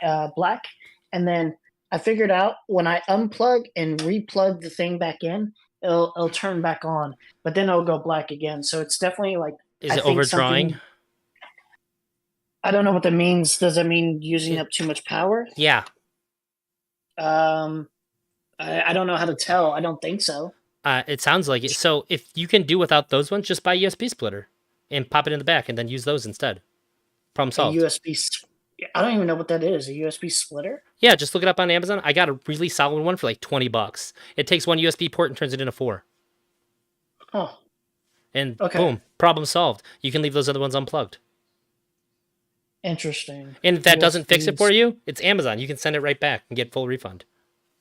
Okay, gotcha. How much easier is that for a solution for a procrastinator? Just click a couple buttons on your PC. Yeah, well, just I procrastinate on things, even the things I want to do. So I'm trying. I'm just trying to pump it up, make it sound easy for you, so you don't procrastinate. well, it's like in my head, I was just like, it felt like an internal issue with the computer, and I was like, okay, it's going to cost me a lot of money if I have to drag in people to figure out how to fix it and what it is, if it was a graphics drive or whatever. Yeah, Anyway, that sounds like point a is, big hurdle to get over. But if you can just leave those unplugged and pop in a splitter, check it out. It's basically free to diagnose because you can return it if it doesn't work. yeah, I have to figure that out. Okay, cool. I can try that before hiring somebody. So, what do you want to come What and was talk I gonna about? say? Oh, I was just gonna say, fucking Hunter x Hunter. There's 61 episodes, 12 episodes. Is everything on Netflix from the anime? Yeah, you got to go somewhere Okay. else after that. I gotta go Crunchyroll, don't I? I don't know. I went to like some kind of Kiss anime, like stream pirated anime site for it. Um, but the show isn't that much longer. There's not a ton of episodes for it. Okay, because that's my number one. When I was making my top 5 list, I was thinking to myself, I know I've seen more anime than these ones. I've seen not like a crazy amount, but a decent amount of anime in life. And usually, when I make lists for shows, I like to make sure I've seen at least a majority, if not all, of the show. I am like very, I'm very, is it? I wouldn't say OCD, but I'm like, if like I start a Thank show you. and I get invested, I have to finish a show. A story has to end for me. So there's some shows where I'm like, I hate that I started this because, like, if the creator, like George R. R. Martin, or the creator of this show, is never gonna finish it, that shit drives me insane, and I don't want That's to where get we're at with invested. Hunter x Hunter. Yeah, I don't want to get invested anymore. You're So already I invested. finished. I no, not enough, not What's the last enough. thing you saw? Well, You're done with the Hunter uh, exams, right? yeah, I've been done with that. Okay. Did you I'm get to the on. island? I forget what arc it was called. There's like this island where they all have like a binder of trading cards, and they use them. Yeah, I've been finished with that. Okay. I'm on season 5. I guess they're about to use cards they brought back from the game to wrap up.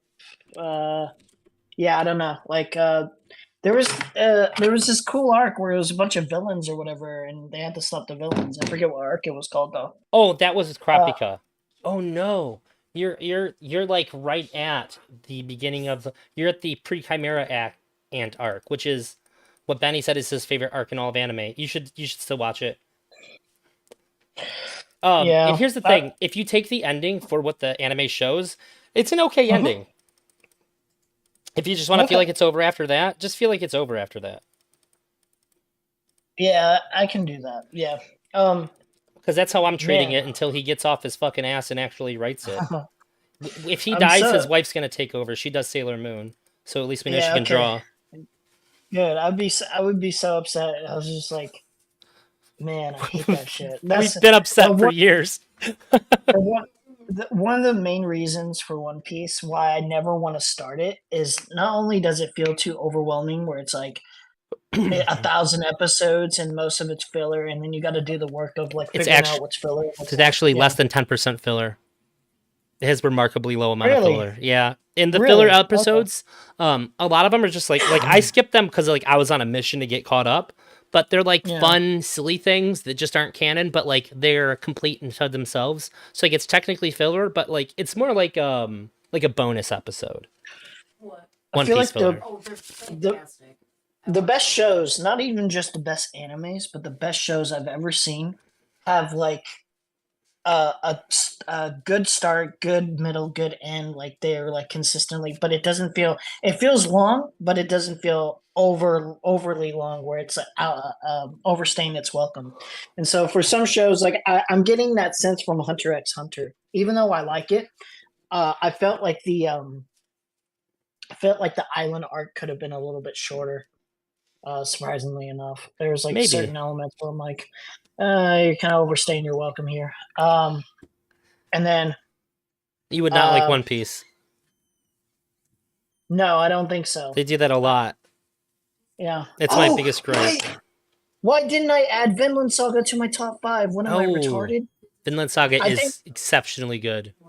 okay, I think I didn't add it to be fair to me. I think I didn't add it because it's technically not a complete story right now in terms of anime. It kind of, So, I feel like season 2 can be the end, and it's a totally legitimate ending. yeah, it can be, but I know that there's going to be more. Like in my Yeah. head, I'm just like, I know there's going to be more. Like, it's going to take a bit, but it is. And I'm actually, there's, this is the first series that I was like, you know what? I actually want to pick up manga books and read them if I can find them in like bookstores. So I got like Vinland Saga book 12 right now. Like I don't even care if I'm missing context or anything. I just kind of want to read more of the series. Did you cry in season 1 at the end? Did I cry? No, but I got emotionally invested, very emotionally invested. When Thorfinn Um, fights Esselgod, and you can tell, like, when you kind of figure out, like, he let himself get mad because he never actually wanted to win, because, like, that is his dad. Like, it fucked me up really bad. I think there's only a couple of shows that have made me actually legitimately cry. Mhm. My favorite show of all time, BoJack Horseman, made me Dude, like almost fucking weep. Yeah, that one was pretty strong. when you said can Avatar count, I was thinking, well, if we're talking animation, BoJack's in top 5 for sure. BoJack is its strong suit is in its honesty. Yeah, yeah, it's the I think even before the Mr. Girl stuff that I watched, I think that's the strongest piece of like entertainment that made me like empathize with um bad people, so to speak. Yeah, Where I'm like, oh shit, like and like I can resonate with this character. I relate with this character on so many deeper levels too, where I'm like, oh fuck, like I don't want to relate with you on this, but I do. Yeah. It's it it's very easy powerful. for most people to see how becoming famous would make you into BoJack. Oh yeah, so that's it's a like another added thing to where like I empathize with celebrities a little bit more too, even if like some of them are kind of hard to. But yeah, I have like this whole new level of empathy that was unlocked when I started watching that show that I didn't even know I didn't have. Yeah, Pretty crazy. I think that the episode Free Churro, where he goes and speaks at what he thinks is his mom's funeral, Mhm. is some of the best spoken performance of anything I've ever seen. Oh yeah, I was super upset that the view from halfway down was it was nominated for I think an Emmy, Oh, and there was like it was up against a Simpsons episode, a Rick and Morty episode, feels and it inappropriate. lost to Rick and Morty, and I'm like, I've never been so visibly upset, like so actually, like I basically screamed. I was like, dude, like I don't normally care, but come on, like this piece of art lost to like. Don't get me wrong, it was a good episode of Rick and Morty, but it's not even a top 5 Rick and Morty episode. Oh, It does feel wholly inappropriate to put yeah. BoJack in the same category as just like a comedy adult cartoon. It Um, supersedes its genre. it does and it doesn't. Yeah, yeah, I see what you're saying. It does and it doesn't. I'm just like, Like, I don't ooh, watch BoJack for ooh. the same reason I watch Rick and Morty at all. These are totally separate things that I'm getting. You know what makes me angry is that I think, well, not angry. Um, I think Rick and Morty does have the potential to tap into what BoJack can do. Not as well, obviously. It's It had has at its times. moments. Yeah, it It has at has, times. yeah, it has. I think it has that potential, but like BoJack does it to this level of like insane quality that like is just like very rare to find, and I feel like there's something to be said about the contrast of a very goofy approach to making your world like filled with lively characters that are like nonsensical and sitcom but like the contrast is that all of these characters are deeply wounded characters as well. Yeah. It's very dark at the same time. Yeah. Have you ever see B for Vendetta? This is gonna connect back. Oh, it's been so long, but I have a big remembrance of some of the themes of the show, or that not the show, the movie. There's a line in it. It said a great artist uses lies to tell the truth. That's what BoJack Mm, does. It uses the silly, weird world where animals are people. And honestly, mhm, the best jokes are where animals are being animals. Like there's a goat trimming hedges, and he just takes a bite. Love that. mhm. It Um, has the it has one of the worst beginning episodes to start a series because I'm actually I have a grudge against that first episode because you start off the show and you're like, this is not that good. Like it's not horrible, but you're definitely not impressed. And then there's a bunch of cutaway jokes. You think of like just a lamer version of Family Guy. sure. Um, I think it's yeah, intentional. yeah, I think it was intentional, but it definitely made a lot of people not give it a fair shake. It's And I almost didn't give it a fair shake, if I'm being brutally honest, too. it's funny you say that. One of the biggest, I can't remember what it is, but there's this big company that rates TV shows and stuff, and their methodology was to watch like 75% of the first season and then give it a Mhm. rating. And they gave BoJack Horseman a C, and people freaked out, so they finished watching it and they gave it an A minus for the first season Yeah, afterwards, and it changed the way that they view watching Netflix series. That they are going to that from then on they always watch the whole first season because they were so yeah, wrong about BoJack. yeah. It's it was quite the change up. You're not supposed to Um, know what you're getting yourself into. And they do that throughout the show too. Like Mr. Peanut Butter is yeah. basically the opposite of everything he appears to be. He's actually like, the worst person in the whole show. Um, I don't He know if I agree with you. he I don't is know if it he's an works. insane narcissist where everything that he seems like he's doing for other people is really just for him to get praise and for them to pay attention to him. It shows through really well with his relationship with Diane. Every Mhm. time he's talking to somebody in something serious, somebody will walk in Yeah, and he'll turn and go and talk to them and move along, so that he's always having people kiss his ass all the time. He's actually like really fucked up. Um, yeah, I don't know. The language of the worst person on the show is something I don't agree with. I think he's worse as a character when you No, pay no, more I'm saying attention like to him. hey, this guy's a bad person. I'm saying it like that. Yeah, yeah, yeah, yeah, yeah. Yeah, I agree with you then Yeah, on that that's what I mean. I part mean, because he's a really good and interesting character, especially because on surface level, he's like one of the best, brightest, happiest, nice people. But he's actually just manipulating people all the time. He doesn't care about anybody but himself. yeah, what's funny is that like the show wasn't supposed to end at season 6, but in my head I was thinking to myself, um I wanted it to end that way, like in that duration of time because I didn't want it to overstay its welcome. Sure. Um, a lot of people were upset with that, rightfully so to a degree because there is some missed potential of wrapping up certain arcs, and Mr. Peanut Butters was probably one of those that could have been wrapped up a little bit better, given more time. Um, but yeah, I don't know.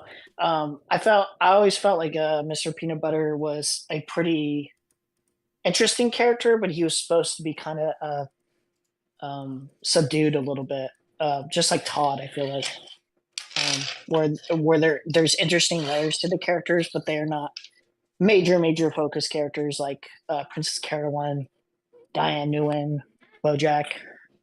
Yeah, Yeah, I think that they kind of flubbed Tom. I think they put way too much into too little with his like asexuality arc. It was really weird. hmm yeah. Um, I that should have I had a always little more time to considered develop.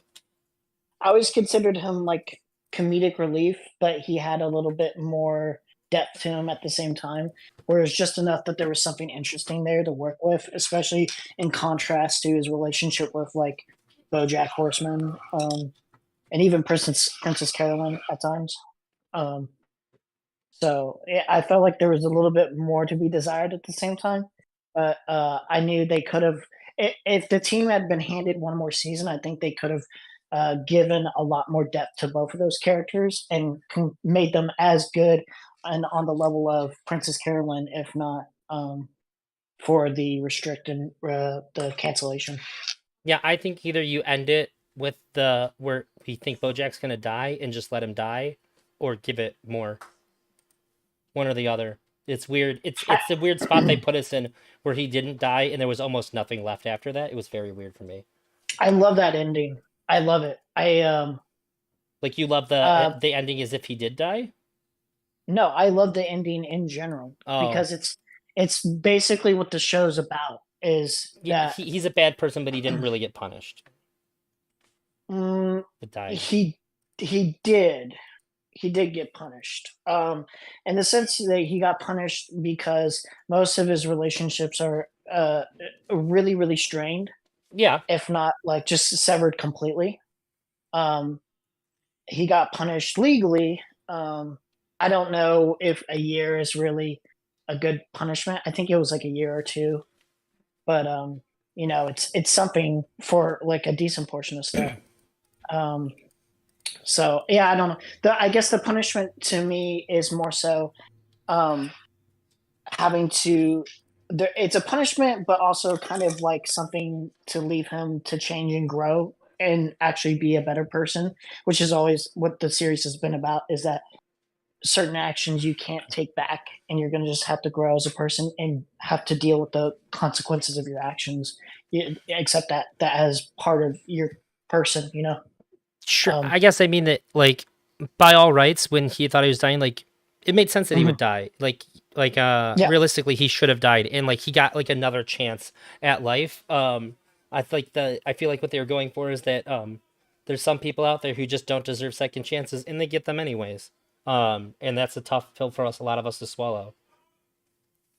yeah. I think it would have been um, as interesting and as controversial as it could have been, like in terms of like, wow, that was a really really interesting ending, like something Yeah. to really really really talk about, like Yeah. him dying as the ending. Um, Overall, I'm glad they went with the approach that they did because it fits with the theme of the show much better. That in a way, um, I think it would have ruined the show for me if like they had ended it on him dying. Um, I don't know because you really care about the character a lot.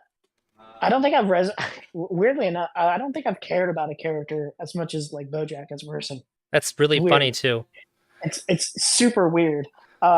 So when it was like it literally like I think I was about to like go through a mental breakdown and cry as as he was dying, and then I heard the beeps go on, and I'm like, "Oh, he's fucking alive! Thank God!"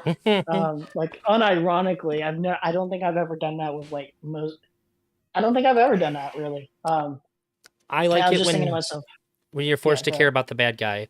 I have a story I wrote Yeah, when I was in high yeah. school, and the first 3 chapters of it is to get you to empathize with what is clearly the villain of the story. Mhm. And then I kill him. So I make you Yeah. like this bad guy, and then I kill him. He dies because of his own actions, and I think that's which sort of makes you confront the fact that when you're sad after he's dead, and you can think about it, you're like, I wasn't even supposed to like him. Yeah. It's always something I'm a big fan of when you're forced to, like Death Note, like the bad guy, but Mhm. you're on his side the whole time. It's very good writing. Well, it's like the staggering difference to me is that Light is sociopathic and like you're rooting for him mainly for your own entertainment and self fulfillment of watching this sociopath get away with it. I think you get bought into Um, his ideal world vision. well, you get bought into a lot of things, but yeah. Yeah. But with BoJack, it's more so You know um, he's bad the whole time. BoJack, you learn about why he's bad Yeah, yeah, and you yeah. empathize and you sympathize with him, and even when he messes up continuously, I never make justifications, but in my head I'm like, fuck, like I get it, I understand, like you shouldn't, and I'm mad at you, but I get it. It's it well the I think the most I got mad at him was the Sarah Lynn 17 minutes thing, and I was like, bro, bro, that was the moment of the show where I'm like the most mad at this character, and I'm like, fuck you. Who? Hey, lady, who were we talking about when we did the Zoe and Zelda thing the other day? My wife and I were just talking about somebody, and I was like, "He's such a Zoe," just as like a passing joke. Yeah. Where we were like driving to where we're living now. Yeah, the show's certainly deeply ingrained into those parts of my brain. And also, there's a Yeah. quote by an author who I've never read any of her stuff, Mary Lou Kanaki, I think you pronounce it. There isn't anyone Mhm. who you couldn't love once you've heard their story. I think is BoJack proves that. Yeah. Um. Yeah. Oh, dude. Also, I can never hear "What are you doing here?" the same way ever again. What are you doing here? There's So stupid. there's a lot of I also make the crossover joke a lot too. Whenever I just see somebody Oh, that I see yeah. regularly, yeah. Oh, It yeah. it actually does get funnier every time. It really does. Um, Stupid jokes like that make me love the show. I love. I could rant about this show for eons. Holy shit! I should probably calm down. But I love the fact that what was it? Oh my god, it was just on my mind. Um, fuck. No, the fish out of water episode is just brilliance. Wait, Like is that where he goes I underwater? yeah yeah. Okay. And the long gag of that one was he didn't know how to communicate with the button. Oh my god, Let's dude, see. that one's great. Um, it's actually one of the very few shows I got my old roommate to watch that wasn't anime. But like Game of Thrones and BoJack are like maybe the only things I ever got him to watch that wasn't anime. Yeah, I think this is the only show. Yeah, I think this is the only show that I've ever been like badgering my little brother to watch, because he deals with substance issues, and I'm like, bro, bro, this show, this shit can change your life. It's some wild shit. Like, ooh, It it gets dark too. The Time Zero episode alone. it really is a show that can change the way that you view other people, Yeah. and I Oh, think I was gonna. that's what makes Yeah, it go ahead. art. It What I has the was ability to change the viewer.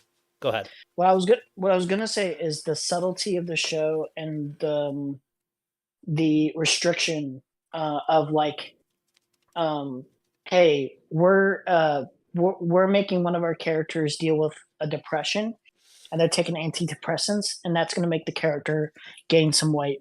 But they never go the adult animated route of making fat jokes Oh at the yeah, expense of the character. I love that. Where I was like, not only is it just it's boring after a while hearing like fat jokes all the time, but it's actually just like kind of like wholesome to kind of just see like growth and change where it doesn't feel like there's any kind of mockery of that growth and change in any sort of way, even if it's like at the expense of um, some health things like gaining a little bit of weight. it would take Yeah. away from the actual pain that she's dealing with because Hmm. it would be making light of the thing, and that's not the purpose. Hmm. When Oh yeah. BoJack uses a joke that's overstated, it's being Hmm. used because it's overstated, and they're making fun of the overstatement of it. But I don't think there's any real value in doing that with a fat joke because they're Yeah. overstated and haven't died out appropriately. Oh yeah. Also, the other thing is It's surprisingly the progressive. the F word usage is brilliant. Where the show doesn't really cuss a lot, Yeah. but especially with the F slur, they made a rule. This was a rule on the show. I don't know if you know about this, but they Uh-uh. said we'll only use the word "fuck" for situations where BoJack's relationship with a person is forever changed entirely, either Irreparably? irreparable, or like forever severed. So, for instance, like the first time where it's like that guy who said, "I'm not gonna forgive you." Herb. What's his name? Herb. Yeah, Herb Kazaz. Um, and it's like, "Fuck you!" Like, get the. Oh yeah, he said, "Get the fuck out of my Yeah, house." get the And then fuck out of my house. Todd's just kind of like a disappointed fuck man. What else is there to say? There's just examples of like, oh yeah, like that's emphasizing a huge moment in Bojack's life. It Where, has the weight that the word yeah, carries in real life, that we expect it to at least. yeah, It has the weight yeah, that movie rating associations assign to it. yeah. It's just it's really good. You It know, is. I've watched I need some to. interesting breakdown videos about BoJack. If you want me to send you some links, they're really good. You could send me some links. I've probably seen it if I'm being honest. I There's went on a binge of watching so many different videos that one of it's them's hard to about find the philosophy of new BoJack, ones. which is You can send nihilism. me it. Yeah. Okay, and the one's about Mr. Peanut Butter. Okay. Yeah. Send me it because I digged into every little crevice I could for all that content. I rewatched it. I think it's the most I've rewatched a show too, like in whole. Probably 7 or 8 times. But yeah. BoJack and The Good Place are two shows that I'll never be upset if my wife decides to put on to like rewatch. I'm like, yeah, Yeah. I can rewatch BoJack and The Good Place anytime, and I'll still be totally happy with it. Yeah, yeah, I like The Good Place. I wasn't like in love with it, but I really like The Good I Place. 100% in love with The Good Place. Yeah. It does such a It's a good nice job show. of sneaking in. Like even though it's like very much on the head with it, I think that it Mhm. sneakily teaches a lot of people some pretty deep philosophical ideas, and it does it in a really like just like a fucking hell of a good show. It's a Have top you 10 show for me. have you watched Dune Part 2 or I didn't Dune see at Dune. all? I wanna go see Dune 2 with my wife in theaters, but we have to watch Dune 1. I didn't watch Dune Okay. 1 because I heard Destiny talk about it and he said it feels like it's just made for there to be a sequel. And a lot of Mhm. people agreed after I heard him say that. And I'm like, I don't want that. I'll wait till the second part To comes out. to be fair, that is mostly true. I really like the first Dune, but it's very specifically what's the best way to describe it? It's a very slow paced Setup. world building setup, huge setup. But it's still a fantastical visual masterpiece. Oh, And the characters are interesting enough to where you it experiences may vary for different people, but you'll get a sense of, oh, I think I know where I you'll probably have an idea of like whether or not you'd want to watch the part two oh, I after will. yeah, There's yeah, nothing else in theaters and I want to go to the movies. But yeah. yeah, like you've One of my seen favorite what? go ahead. Oh, all right. There's a scene. It's one of my favorite father son moments. Is all I'll say. There's a lot of cool like little things. It's yeah. You'll like it. I think you'll like it. I'm a pretty patient guy in general. Like you've seen me stream. I like to think that I'm Yeah. pretty patient. But when it comes to media, like tonight I've said I'll take a year long plus break from manga just so I don't have to wait week to Mhm. week. If it's for media, I'm not patient. I get really upset waiting for new stuff when I'm invested. So that's why I did that with Dune, because if I loved it, it would have fucking sucked ass to wait this long for the second movie. Yeah. I get very frustrated. The way I did it. I love Denise Villeneuve's movies. Sicario is one of my favorite movies. Blade Runner 2049, Arrival. He's just hit after hit after hit, or like just banger. So before Dune came out, what I did was I bought the book and I read all the Dune book because I was just like, you know what? I never read. Let me let me dive into a new world. And since he's making this movie, I can kind of picture it a little bit better as well. So I read that. I really loved the book. Um, and then I watched Dune 1 and I was like, this is like 25% of the book. And in some way I was a little upset, but in other ways I still really loved the movie and the world. So I rewatched it a lot. I had like 9 viewings of it. Oh wow, I Um, want to see Arrival. I watched some of it, but I put it on to go to Arrival bed is with, and yeah. I fell asleep. But it seems like right Arrival up my alley. Arrival is like a good character study. Like it's less an alien movie in a way, and more of like a story about loss, basically. Interesting. Um, Yeah, maybe I'll and watch that then tonight. yeah, and then Dune Part Two, it just delivers on everything that I wanted for the book adaptation in general. Where I'm like, okay, thank you. You gave me all that I need right here. This shit was fire. It was so good. Yeah, I've been wanting to go to the So movies yeah, all week, and they've just like there's so nothing out. It's like Dune 2, some movie I never heard of, and then they're like showing older movies in the theaters, and like yeah. they even were showing a TV show at this big theater. I'm like, God damn, there's nothing out. There's like not many movies that I would absolutely just say you need to see this in IMAX. Even event movies like that I really love, like I could just see in a regular screening and not feel the need to watch it in IMAX. Dune Part Two absolutely needs to be seen on the biggest screen you can find it. I'm telling you. I'm I telling you. Oh my god. I seen in Oh, theaters regular and not regular the original mhm, Doctor Strange movie. I was super happy I saw yeah, that in 3D and IMAX. yeah. The I'm visual telling. spectacle is It's great. it's it's one of the best sounding one of the most gorgeous looking films I think I've ever seen. Besides like Mad Max Fury Road, maybe. Oh, Just I just saw gorgeous, Escape from New gorgeous. York in theaters. That really old movie. Oh, did you? Yeah, because I love like Mad Max. I didn't watch Mad Max Hmm. Fury Road. Now that I've thought about it too, I think like 10 years after it came out because I was terrified of it sullying Hmm. the Mad Max name. It was great. It was really good. Oh, dude, Fury Road was my introduction to Mad Max, and I'm Oh, just like, oh my god, it was so cool. It was so cool. Mad Max and the Escape movies are like super special to me. This like Hmm. dystopian future, but they don't really do anything like it's over the top in the way that like is very fluid and it makes sense for the world. And I just feel Hmm. like nobody's gotten it right outside of like those two. And so Yeah, if they made a Mad Max movie that sucked to me, I would just be like it would hurt the thing that I hold really like near and dear. But I'm yeah. really weird with things like that. I'm very protective of the stories that I love. If you have you still not seen Fury Road? No, no, I did. It was great. It was awesome. Okay, yeah, cool, cool. I was like, dude, oh, this one doesn't soil it. Oh, it's so good. I The love it. only thing that I would have made me Yeah. like it better is if Mel Gibson was still Mad Max, but the guy did fine. Mhm. Oh yeah, Tom Hardy did pretty great. Yeah, I don't know. I kind of feel like it was like anyone kind of could have filled that role, but like Tom Hardy did great with Yeah, what he did at the same time. Yeah, they actually the best decision they made with Fury Road is making it not about Mad Max. yeah, I agree, That was the 100. appropriate way to reintroduce the world is to just have him there because he has to be there.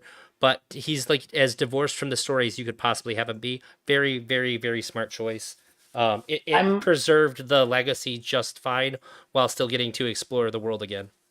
I'm actually worried about the Furiosa movie because I watched the trailer and there's a lot of cool shots like from Fury Road esque where the Oh, I didn't even know presentation's about really good. this.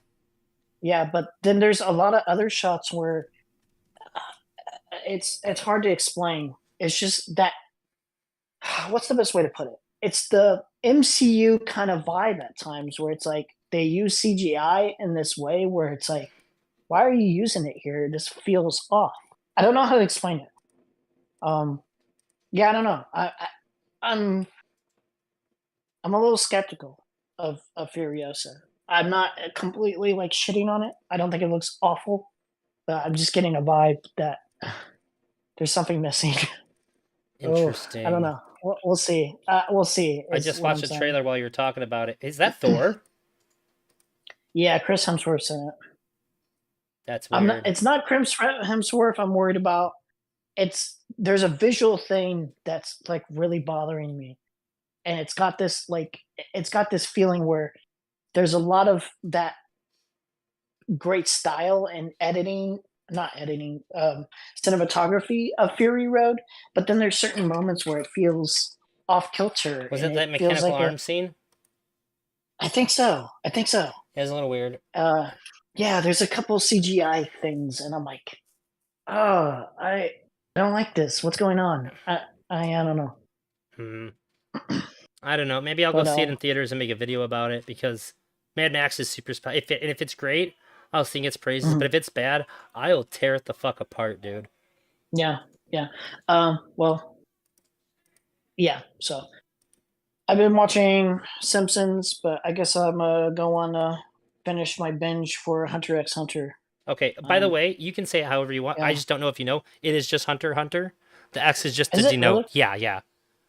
Oh, I had a feeling that Benny did know, so I didn't want to correct him because I don't like having people telling people like, yeah, well, I just say it that way. I'm like, okay, whatever. But I know you don't watch a lot of anime. It is just Hunter x Hunter. I did it too, and actually, I don't have my wallet. One of my credit cards is literally a hunter's license. I got a skin for it. oh, Isn't that oh. cool?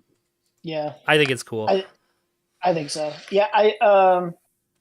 I would still highly recommend that you watch Monster. Give it another I shot. am. That they said Yeah, I yeah. literally stopped watching it because I realized that I Mhm. fucked up the story by expecting there to be some kind of supernatural element to it somewhere along the way. No, yeah. And There's because I was not. looking for that, it fucked up the story for me, and it's my fault. So Yeah. I'd say sometime in the The next best 6 months I can pick it back up because it is faded mhm. pretty heavily for me. The best way to put it is that it's a psychological It's kind of psychological moral drama thriller, right? moral yeah, drama thriller. It's a moral battle too against ultimately good versus evil in a way where it's like the surgeon saves the life of a little boy who turns out to be a nihilistic New Hitler. villain. So, yeah, and he's one of my favorite villains. I think in all of media.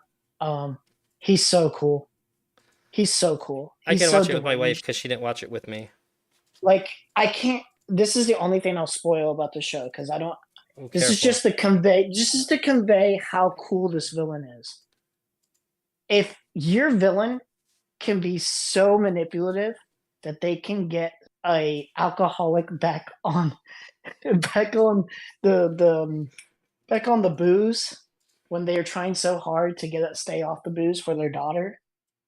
When you can convince somebody with your words to do that after Nah. one conversation, and when after one conversation, bro, Do you know and an like alcoholic? basically, hey, no, what you just have to watch, bro. I'm telling you, you All just have right. to watch. I feel like When most you can, alcoholics just need one good, like if you can give one sound argument, that they will let it click because that okay, part of so them is this is so. maybe not the best representation, but it's still really cool. Where it's just like he's so cold and calculated. He is easily one of the most manipulative people, one of the most deranged killers. His words alone will kill people. He's just that cold. He's just that manipulative. He's just that smart. When I put in the comment section, Johann Liebert could outsmart L and Light. I mean it 1000%. This guy is just cold, just unfeeling, nihilistic. Um, yeah, one of the smartest anime characters and one of the most scary ones. Yeah, Ooh, I love this character. it's funny. And I love the There's actually prota- quite a I love debate the here. yeah, I just looked I love the online. There's a big protagonist. debate about if Light's smarter or not. Yeah, I love the protagonist too because he's basically just like on this mission that he thinks he because like he saved this kid who's Johan and he wants to kind of kill him to make up for what he did. Ended up like killing a lot of people by saving him, but you know it's a moral battle of like should I really do this because is that the right thing to do? And it's just so good. The storytelling is amazing. There's all these little stories too where you learn so many great moral lessons or just learn about so many different characters. God, it's so good. I'm sorry. I could just it's like BoJack. I could just go on and on, but I don't want to spoil it. Uh, no problem. It seems like the big debate between who's smarter between like him or like Lelouch is that he's really Mhm. good at outsmarting like groups of people, but like one on one, a lot of people think that like Light or Lelouch would have the upper hand if it's just like me versus you in a battle of wits, whereas John Levert is really good at manipulating people at large. Yeah, Johan Like the average is person is putty in his hands, but against somebody who's mhm. like on par with his brilliance, he may not be able to hold his weight as well. That's what the debate that I see is. Yeah, Johan is incredibly intelligent. there could be a debate on L. To be fair, I think he would outsmart L, but that could be a debate. To be fair, but he could absolutely outsmart Light. And I don't know too much about Lelouch. What's his name from Code Geass? Lelouch, yeah, he's I think I, he's smarter than I, L or Light. I don't know enough about him to be able to have a valid opinion. In the movie, he figured out that somebody yeah. was able to change events after they happened, and he based his entire strategy as things changed based on how they would alter events after he chose a specific. So like he's like, all right, I would choose this, but since I am going to choose this, they'll do that. So instead, I'll do this. He was countering somebody who's changing events in the future, which is just ridiculous levels of intelligence. And they did it. They did it in a really smooth, fluid way. It was one of the coolest scenes of like two people trying to outsmart each other. Yeah. Okay. By that metric, he probably by that metric, it's pretty ridiculous. He's probably definitely smarter. But I'm trying to think of it as in I think Johan is incredibly smart in the sense of he's excellent manipulator like Light. Yeah. Good at deductive reasoning like L. He's just yeah. Yeah, he's, Lelouch is a strategist. Yeah. The first scene he's playing chess. Yeah, he's good at being just very, very convincing to others. He's just a really smart dude at the end of the day. But I don't know if he's like on Lelouch level or anything like that. And then obviously Light would have like certain powers at its disposal that not Lelouch, but Johan wouldn't be prepared for, I guess. Well, yeah, I was just thinking in terms of raw intelligence. Yeah. If Lelouch had his Geass, then like he just wins. He can tell you one time per person. He can give you a command and you have to follow it. But I don't even want to spoil this because it's a character motivation, but it explains how smart he is because it's part of his end goal. Yeah. Don't explain anything. I'm gonna watch Monster, and then after I watch Monster, why don't you and I try to discuss which one of these anime characters is smarter? That'd be fun. All I'll say for the L thing versus Johan is that Johan's not egotistical is the best way to put it at all. Not even close. So he wouldn't make any kind of move like Light would, where like it would be easy. No. What I'm saying is Light made a really bad move that gave away where he was to L. Because he's egotistical. There wouldn't even be a chance of that kind of thing happening with Johan. So L would have, I think he could discover Johan's existence, but it would be way more difficult to work with because Johan's existence is just it's really hard to discover. There's only like maybe one person, two people in the show that knew of his existence, like actually like his name. That's all I'll say. So I think Johan has like a huge leverage against someone like L. That's fair. Hey, buddy, I gotta let you go. I have to use the restroom. Yeah. But I'm gonna ask my wife Arrival or Monster tonight. We're gonna watch one of them tonight. It depends. One's a movie, one's a show, lady. Because whatever one we don't, we can still watch the other one later. We'll like either start Monster or watch Arrival. I lean towards Monster because if I put on a movie, she'll fall asleep. Yeah, I think Monster is like 30 minutes a pop too. Maybe 40 max. No, it's regular TV show length. So probably 22 minutes. I think Monster has a pretty decent start. You're kind of just getting into learning about the main protagonist and what makes him tick and all that. So, and the moral philosophy of the show, you're basically learning about. Well, about that. Which I really love. Like the main moral message is like super compelling, and it's one of the few shows where I would go to my dad and talk to him about it. It's like Vinland Saga and this, where I'm like, I can tell him the premise of the story. I know he'll never watch it because it's like anime and cartoons, and he doesn't like watching cartoons. But I could tell him about it, and he's like, oh, that's a really cool premise. That's a really cool, good moral message. I really respect that show. Like he can say, I respect that show. There's not a lot of shows you can say that about. That's fair. Yeah. I got my ex-wife who refused to watch anime or anything to watch Death Note. She was 17 years older than me. She's like, I don't watch that shit. And I was like, you watch the first 2 episodes of Death Note, and I'll never ask you to watch any anime ever again if you don't want to keep watching it. She was Yeah, hooked. if I explained Death Note to my dad, he'd probably be like, He'd have to watch it. no, he would be like, he would be like, that sounds like it's he's very conservative. He'd probably explain it as like, that sounds like it's glorifying certain, which to an extent, to be fair, your main protagonist is a villain, so Yeah. he'd probably view it from the lens of like, you're glorifying this character a little bit. So I don't know. We'll see. That's the Yeah. fun of it. All right. It is. It is. I enjoyed this too. I think But yeah, maybe later. once in a while I want to chat with people about media because this is really fun. Oh yeah, once you get more into Monster and I get more into Code Geass, we can have Oh yeah, we'll More touch fair- base back fair. and compare notes. a more fair kind of thing. I have been watching Code Geass, but I've just been at a snail's pace because I've just been binging Simpsons and dumb Family Guy just because it's just something to turn on and watch and not get invested in. That's fair. I think once you hit a point, Code Geass will overtake you. Steins Gate too. Yeah. You can watch Steins Yeah, Gate yeah. at a snail's pace, and then you're like, I'm not going to bed tonight. Okay, cool. All right, All right, peace out, homie. have a good one. Later. Take care.